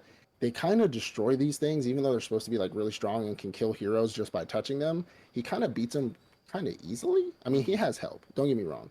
But then we end up going to the Celestial faction, and then we go to the Spirit faction, and those leaders, yes, they know. So I understand this, but yes, they know that Last Riser is a threat to them, but they easily make a pact with the humans, like a peace treaty with them, with almost zero fight. Now the Celestials don't. The Celestials, they do have like a whole fight and everything like that, but they do make a quick treaty with them, and so now these other races are no longer a problem anymore. And it was like they were so adamant about draining all the blood from all the humans and selling babies to demons. Like they were all about that shit. And then all of a sudden, out of nowhere, they're just like, "Oh, there's another big bad. Now we'll form it. We'll form a party with you.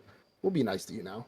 I'm like, that was easy. Are the other race heroes joining in with him to? So the first one, the Celestial, the Celestials are two species, the elves and the angels, right?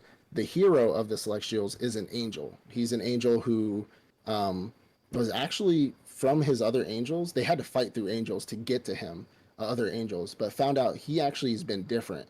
And the other angels were fighting the humans just to see if they had what it took to take him down. It was kind of like a test, which was kind of weird, but like I kind of understood it. But he was actually influenced by Last Riser, so he wasn't himself anymore, anyways. And so they ended up fighting him, and the Last Riser ended up invading his mind completely, and so they had to fight him again. And he is now like a stone statue because she erased him from, not erased him from this world, she froze his code, so he turned into a statue. And then the new like stand-in leader is an elf, and that elf now made a pact with him, but she sent her attaché to be on his party. And so when they moved on to the spirit realm, the new spirit, the spirit hero Kyoko or whatever it is. Well, they killed the demon one first. Like that was the one they had to get out the way because Vanessa was a whole bitch. They killed her. Like the demons, there's no pact with them. Like they're demons. We can't fuck with them. But they killed a lot of them and their leader. They're in disarray. There's no need to have a pact with them. They move on to the spirit realm, and Kyoko is the water spirit. She ends up getting attacked before she meets with the humans. She ends up getting attacked by the beast hero and Last Riser. Well, Kyoko meets the humans, and she's like, she speaks in, was it third person, where she's like, Kyoko doesn't like this. Kyoko doesn't, because spirits aren't supposed to speak our language, but Sid, who was the previous hero in the other world, taught her English, I guess, somehow, some way. He like went to the prison that they were in and would speak to them all the time. Um, and she's just like, Kyoko understands that Last Riser is the main enemy, but if you continue to get in my way, I will kill you. Like I'll crush you. And our main character's like, "Bitch, we here to fight that. We here to fight that too. Like let's. Why do we not like?" I don't know. Okay. So Kyoko comes up and she's like, Kyoko understands that Kyoko's trying to kill Last Riser. If you get in my way, I'm gonna kill you. And he's like, me too. Like I'm trying to kill that bitch too. Like let's go together. And Kyoko's like, you can join me, but I'm not with you or whatever. And then they end up fighting together super easily. We don't meet any other spirits except for her. And then we end up finding out that the beast hero or the mythical beast hero, she only wants to just preserve her culture, like her people. She doesn't care about any other race, but she's kind of working with Last Riser, but she knows that eventually she's gonna have to beat it. But that's gonna be the next like level boss. It's very like it's onto this thing, onto the next thing, onto this thing, onto the next thing, and like the Last Riser had like the mini version. They killed that mini version. Then this giant fucking version comes out, and they're like, oh fuck, like how do we beat this? And then they beat it in like an episode. And I'm like, oh, like that? Okay, cool, So makes sense. so it's done. No. So at the end, we're told by so there's a goddess who actually was the one that invented the code, the sword. That's the code to the world that has the ability to write code in this world. But he hasn't really used it yet. He could just like the writing code is essentially he can kill things that can't really be killed. Like it's like the cheat code. Um, the goddess is in a statue because she was frozen by Last Riser as well. And she essentially explains at the end of the show that one, the girl that he saved, Rize, she is like a kind of like a creature of prophecy because she's all races in one, and that's essentially what the goal is for everybody to come together and live as one. Um, he is essentially. She said like now your only mission is to go out and find the rest of them because Last Riser is like it's a virus. Like thousands Okay. of them. They're everywhere. So like yes, there's bigger ones and smaller ones and medium ones, but like there has to be a main one. You know what I'm saying? Like the main source of this virus, and that's what they have to now go find in order to either A, redo reincarnate world reincarnation, or B, just kill it so we can move on with our fucking lives in this world. Hmm. Um, it's not confusing at all. I'm probably just explaining it like kind of confusing, but it's really not confusing. It's very simple and straightforward. It just wasn't. At first, it was cool. It was really cool, but things were just in the show. Things were just way too easy, like way too easy. Like there was really no obstacles. Like there Like was no everyone believing him when he came from another world. These are the things I yeah. felt when I Like first started watching it. Just like everything was like, that. It was okay, we're very okay with the new people with the angel wings. yeah. It was very go with the flow. It was very things were just way too easy. I don't want to put this at a B because I really want to watch the next season. Like I like the show. I love the premise. I love the guns and the swords, and I love the idea that there's like a virus in the world that they have to defeat, and I love that. It's definitely an A, like a low A though. It's a low A for me because it's something that I am looking forward to in next season because I feel like they could do great. But again, speaking of what we spoke of before, I feel like this is one of them where they're going to be like, "We dropped a season, come check out our manga." You know what I'm saying? Like that's why I feel like I I'm have that excited feeling for it about now. the show. Yeah, so it's definitely a low A to me. It's one I of those where I really want to see the next season if they have one. You know what I'm saying? I So feel like this one is going to have at least another season or two. maybe, maybe Mhm. it seems like one of those that are like popular enough, but not. I feel like they're definitely going to end on a cliffhanger, whether it's a second season or a third season. And then you just kind of have to move on with your life. So the next one you got to take away. I haven't even started this or watched it, but it's a nobody's way to an exploration hero. Um, I never even started it. I mean, yeah. I mean, I covered it. I covered it a quick tidbit during our mid season. This show is the one where, in a regular world, dungeons suddenly started popping up. I would say probably like 10 years ago, something like that. Don't quote me. And our main character, he's just a high school student. I think he's probably a senior, about to go into his college years next year, Mm-hmm. and he's exploring the dungeon. Like anybody who wants to is allowed to explore the dungeon, and he's in his free time for extra money. I think his mother might be in the hospital. We know the vibes, and Solo he's leveling. just yeah, he's just trying to pick up extra funds. Um, the show really kicks off when he gets a drop from, because this is the one, just a quick reminder, Oh he yeah, I had the remember. slimes and he was like killing them with bug spray. He kills a Yeah, golden I remember. slime and then he gets the drop of a I remember summon, you talking about this. and he Yeah, summons, and like if you look at the summon card, it's like an angel, like some 20 something year old girl, angel wings, opie, all that, and he yeah. summons her and it's this little 8-year old girl, and I was watching for it. It's not. It's not that. It's Okay, not. okay. So it was this little 8-year old girl, and I'm like, Thank God. I hope you're gonna get bigger sometime soon, right? But she's helpful and she like really cares about it. Like this is my master. She calls him master. And he's her servant. He's her servant. He summoned her. That's the master. Okay. But in this world, everything that happens in the dungeons is specific to a certain area and radius around the dungeons, meaning he can't take those summons out of the dungeon and take them home. So he Mm-hmm. can only summon them when he was in the dungeon, or they have like this area called the park outside the dungeon, kind of in that radius where people can like summon. They can use like magic items that they find in the dungeon, which is pretty cool. It's a pretty cool concept. So he eventually finds another summon, and it's a this time it's like a devil, and it's again a 8-year-old girl. Then he meets up with other, like, he has like two friends in the real world, and they used to like adventure with him in the dungeons, but they like, I don't feel like doing that. But they keep their licenses just so they can go to the park and hang out with everyone and do fuck shit. You know what I mean? Because this is where everyone can use their powers from the dungeon. Yeah. So he eventually meets other girls who are like venturing in the dungeon, and then we kind of get into like the plot of the season because, mind you, it's kind of slice of lifey, but there's actual action because they're in a dungeon fighting slimes and like not like big creature monsters like skeletons, dogs, slimes, skeletons, stuff like that.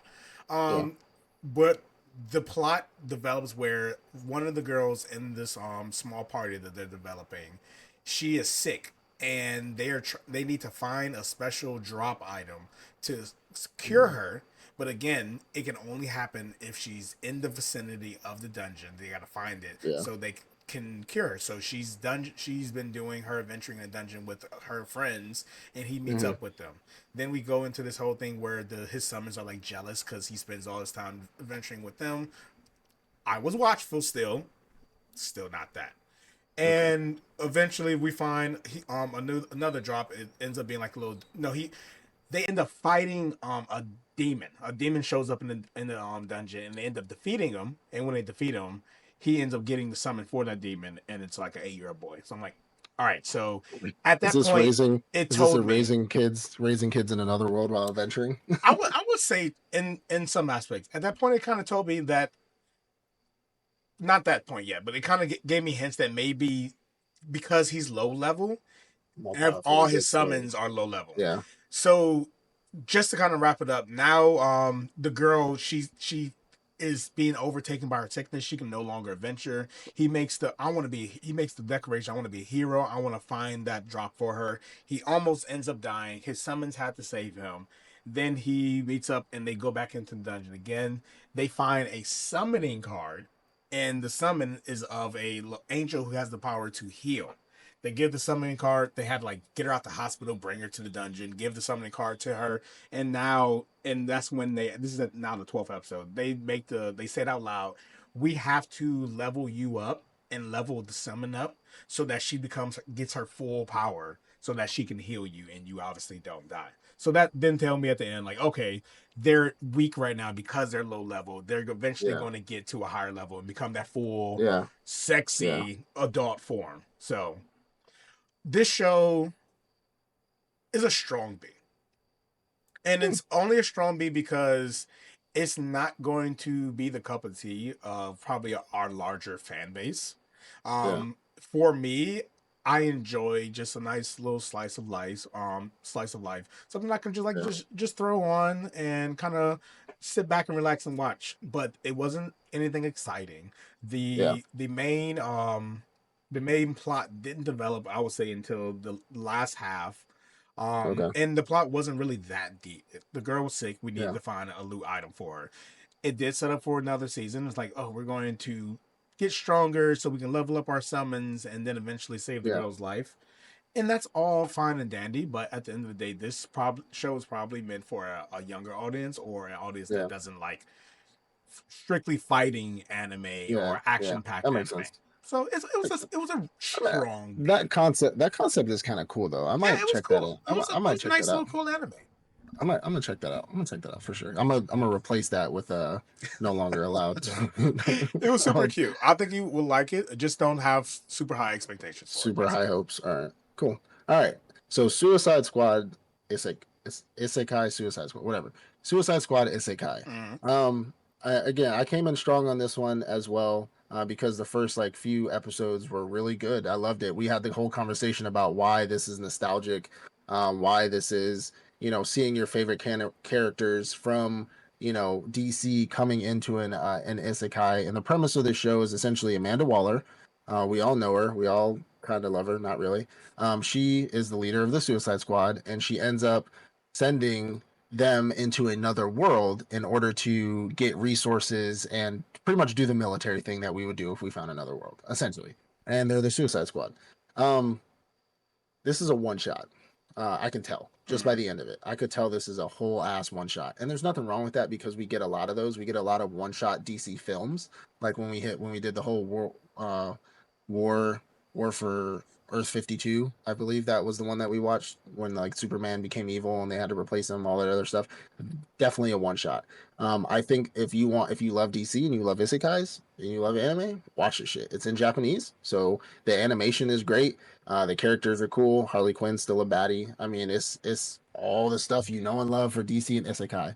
I came in at an S for this one midway through because I thought it was gonna be they were gonna get a little deeper into maybe like a plot or a story, and they didn't, which I would usually be upset about, but I wasn't surprised. You know what I'm saying? Like because it's a DC film. Usually DC films or shows they wrap it up at the end, like it's wrapped up, like that's the end. You know what I'm saying? Like they wrap up the big bad, they wrap up the story right at the end, and there wasn't really a story. It was really just about them trying to be in this other world and escape where they were. Um, if you're a DC fan, I think it's an A. If you're, I guess, an anime fan, I mean, we kind of have to put them together because it's both.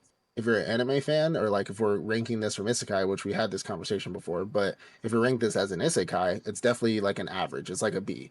But as a DC fan, I think this is awesome because I think there are a lot of DC fans that are anime fans and vice versa. You know what I'm saying? But this is a very low A to me because it's just something that's a one shot. This is cool. Oh, you like Harley Quinn and Suicide Squad? Hey, you should go check this out. You know, just what you should watch it. It would be something I would definitely recommend to somebody if they were a DC/anime fan. I have actually.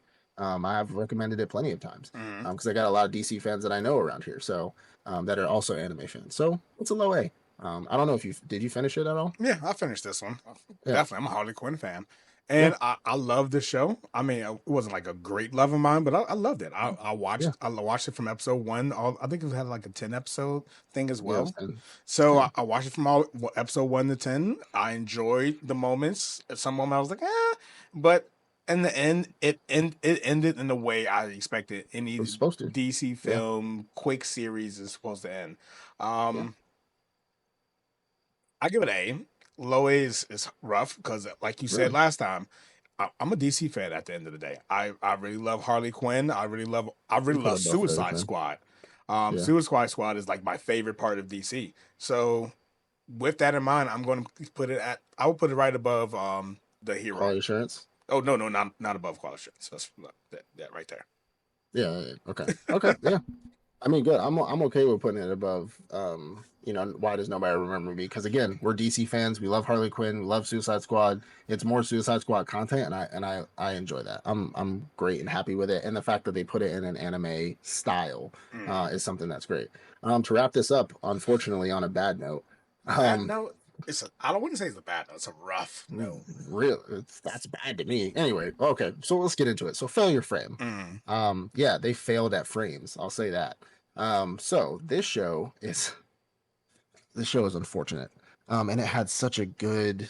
It could have been so good. Like this should have been on It Could Have Been Records by Drewski. You know, like it could have been. Like I really hate this. Okay, let me hear it. Yeah, like I don't really.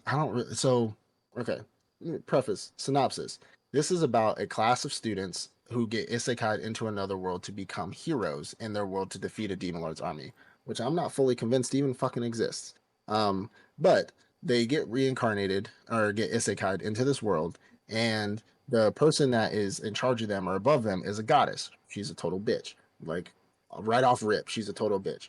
They end up going. This is our basic MC plot or our basic MC trope where everybody steps into the circle of magic. People become like A, B, C rank, heroes, and they get distributed powers accordingly. He steps on the scale, nothing, just 0.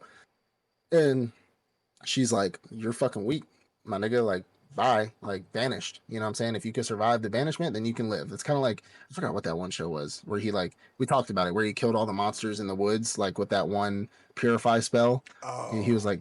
He was banished because he was weak, or I forgot what that show was.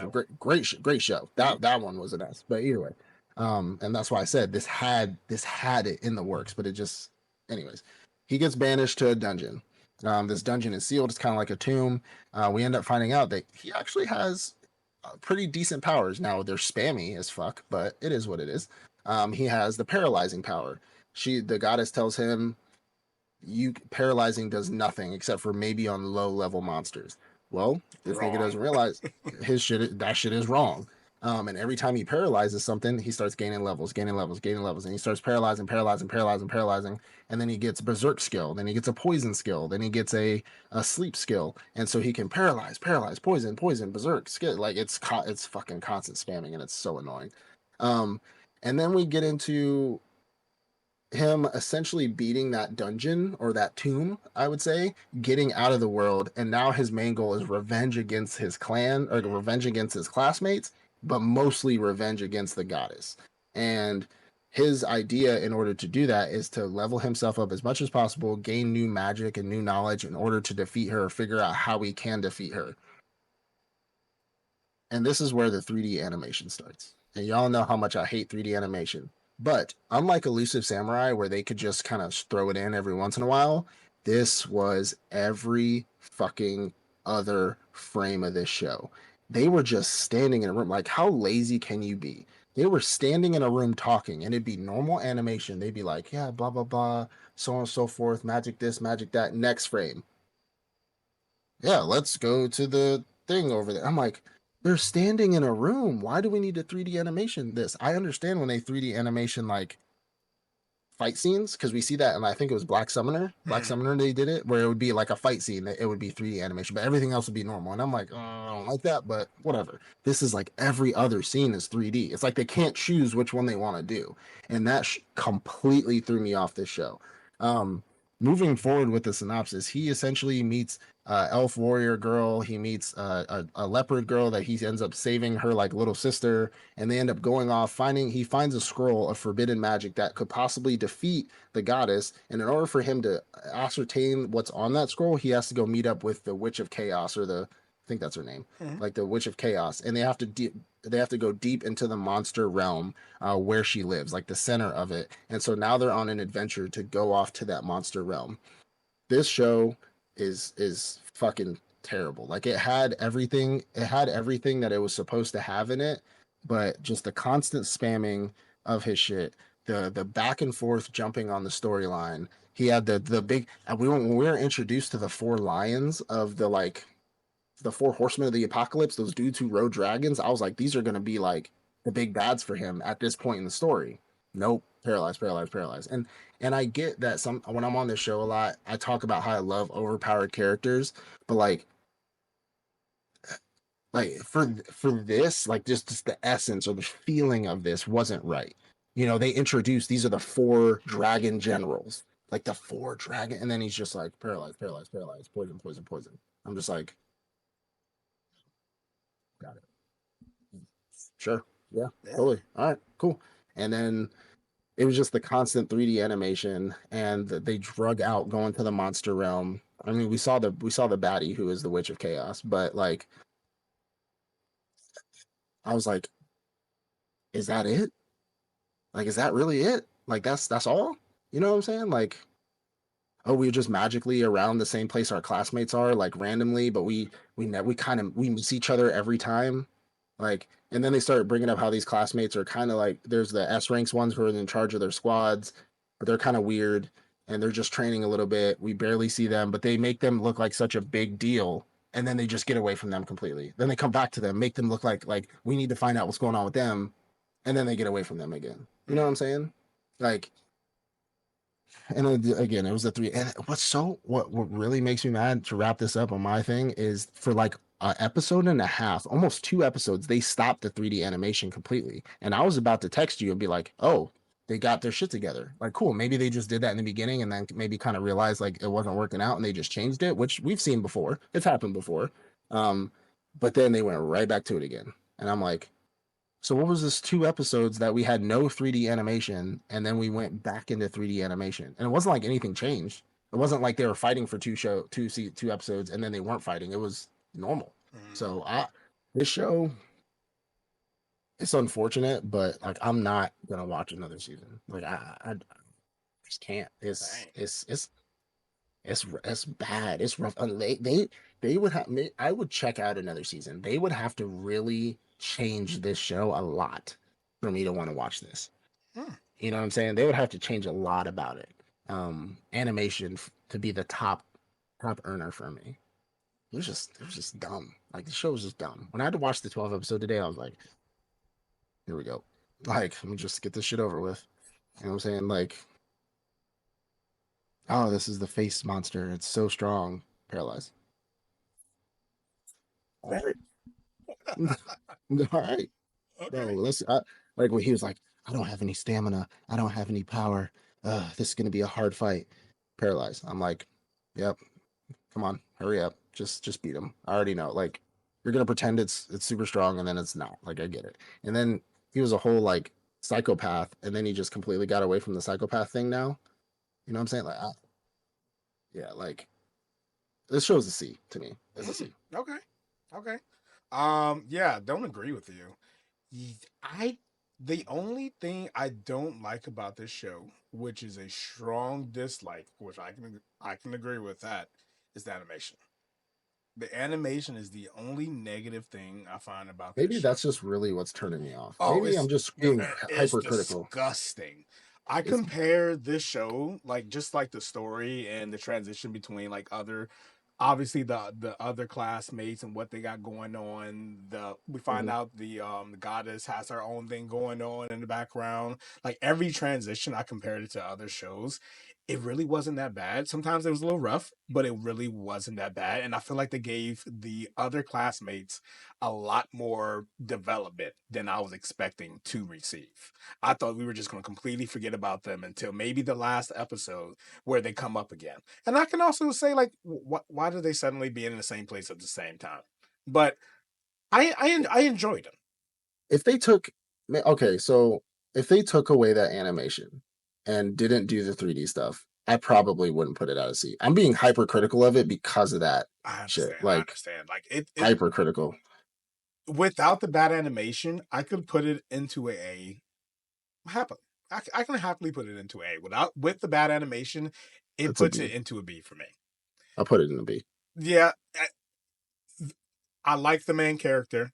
I tried to like look at the main character and like what drives him and what I expected what was going to happen, and then it didn't happen. Like I thought he was going to fall in love with the elf girl and they were going to be That's together, another and thing, then bro. he's like, "Bitch, I'm crazy. I hope that's not what you're in love. Yeah, go ahead, keep that shit to yourself because I know you fell in love with me, but I really don't want you to say that shit but out loud." what he said, yeah, what he said at the end, she's just like, well, until I tell him, I'll act like his servant, and she's like, and then he's like, until she tells me, I'm gonna act like her master, and I'm like, I got to get rid of you. You can't be in love with me. Don't bro, love me. I'm not that guy.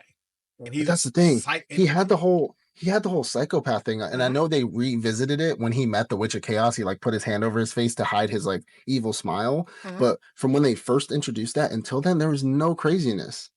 And I think they touched on it when he specifically was like, did I let myself get that vulnerable? Was I being To too her sexually though, being too nice? I mean, to her, that was the only person that I'm was talking too in close. general, in all his interactions, in all his interactions, and in all his like everything he did, it was like, I'm super crazy. I have this like, oh guys, can you please help me? Like death. You know what I'm saying? But then none of that happened anymore. And then he went back to being like, like, how do you like that, El? This is my perfect victory. That's right. I feel like I win. I mean, I feel like character development also has something to do with that because when we first get introduced to him, he seemed like this feeble person, obviously. Then we find out That was the point. he's a Yeah. psycho. He gets sent and where he has to be a psycho. He has to literally live. Yeah. Every moment can be death for him. Then he Yeah. finally gets out. He continues being a psycho. He meets a girl who he at first doesn't trust, but then they finally start to develop this relationship, which I thought they were developing a relationship, but So did I. to come to find out, this is not a relationship for him. She's just and he said it many times, like you're a tool. Yeah. You're a means to what I need. And I guess I Yeah. just didn't believe him because I looked at every other main character in every show like Yeah. this and was like, nah, they're gonna end up together in the end. I was waiting for the kiss and everything, and it just didn't happen. I was like, yeah, this is a different show. And I like it because it seemed different. But that fucking animation. Yeah. Really If I watch season 1 or season 2, episode 1, and that animation starts, I'm dropping it. I can see that. With now the story out there, maybe they just felt rushed when they did it. But with the story out there now, take your time and actually do. It's not an interesting enough story for me to bear witness to that travesty that is that animation, because we talked about it before. We talked about it in our kind of question or opinion of the week here, where we're talking about returners and how sometimes they only put money towards one season, so you go and read their manga. If this never comes back, that was an absolute waste of fucking money. Absolute waste of money. I'm with you. Like, because you should have made that the best fucking season, the best animation you could have ever made. Not even the best. Mappa didn't even have to animate the shit. Just make it the regular animation, and it would have been a good show. It would have been a decent show. But like Black Summoner, I can get past that shit because it's only like really heavy fight scenes. Even the normal fight scenes aren't 3D. But when Black Summoner had the really heavy fight scenes is when they turned 3D. But then everything else was normal. And I was like, hands up, I could wash my hands of that. You know what I'm saying? Like, I'm good. I'm good with that. Elusive Samurai, it was 3D every once in a while, but they transitioned so well between the different styles of animation, right? But this one is just, it's the most random fucking 3D filtering I've ever seen in the history of animation. Like, make a fucking 3D anime then so I could just trash on your show. Like, make it all 3D so I could just tell you that this show is dog shit. You know what I'm saying? Or just make it all real. Like, let's make up our minds. And that was really threw me off when the 2 episodes were no 3D animation, even with fighting. No 3D. Which episodes you're talking about? Yeah, it was like episode 11. No, 9 and 10, I believe. It was like 9 and 10 or 10 or 11. Just no 3D animation at all. And I'm like, they finally got their shit together. Thank you. Let me enjoy the rest of this season. And then next episode, I'm like, it was really bad. I swear to God, I swear to God, I had my phone like this after that second episode, and I was like, David, they fixed it. I was about to literally say you that, and then I saw it, and I was like, backspace, delete, control, like like it was bad. It was bad. The animation definitely ruined it. I'm with you on that. Absolutely. Wrapping it up. I mean, this is a pretty balanced season. I know our mid tier we were more top heavy than we were bottom heavy. But that's what happens when shows finish. Sometimes they go up, sometimes they drop. I feel like there were some up here we knew were gonna be S's and A's. But I'm actually not surprised because I told you I'm a little disappointed with this season, and it's weird. I'm disappointed when it's balanced like this. I don't know, maybe I'm just selfish. Like, I like it being top heavy. You know what I'm saying? I hate when we do our mid season. That's like, as much as I love doing the tier lists themselves, I hate the mid season because when we do the mid season and you or I come in like, yeah, this is an S, like this is an A, blah, blah, blah. And then like the wrap up and we're just like, so yikes. It was an S. Right. And now it's a D. Yeah, like, I mean, I don't think we've ever dropped one that far, but like, it's disappointing. I don't like it stacking like this because it was definitely a lot of S's and A's last time, but that's how the dominoes fall. You know what I'm saying? Sometimes they can really fuck something up. It's like how you fuck up toast. Well, if you want to know how, watch anime. You know what I'm saying? So, but we really appreciate you guys for sticking through us on this. If there's something we missed, I think it was like a long ass time ago. We missed something. Somebody was upset we missed it. If there's something we missed in this season of anime that you really want us to cover or kind of go over, let us know down in the comments. Like, subscribe. We're still road to 1,000. Check out the gaming content. We will be coming out with our giveaway here soon. So be sure you're keeping an ear to the floor for our giveaway that's happening pretty I'd say in the next week or so. I know I said that last week, but it's coming. We gotta. It's in the works. It's in the works. All right, give us some time because we're giving away free stuff. Okay, everybody likes free stuff. But we appreciate it, you guys. Thank you again. We'll see you next week. Peace out. Peace.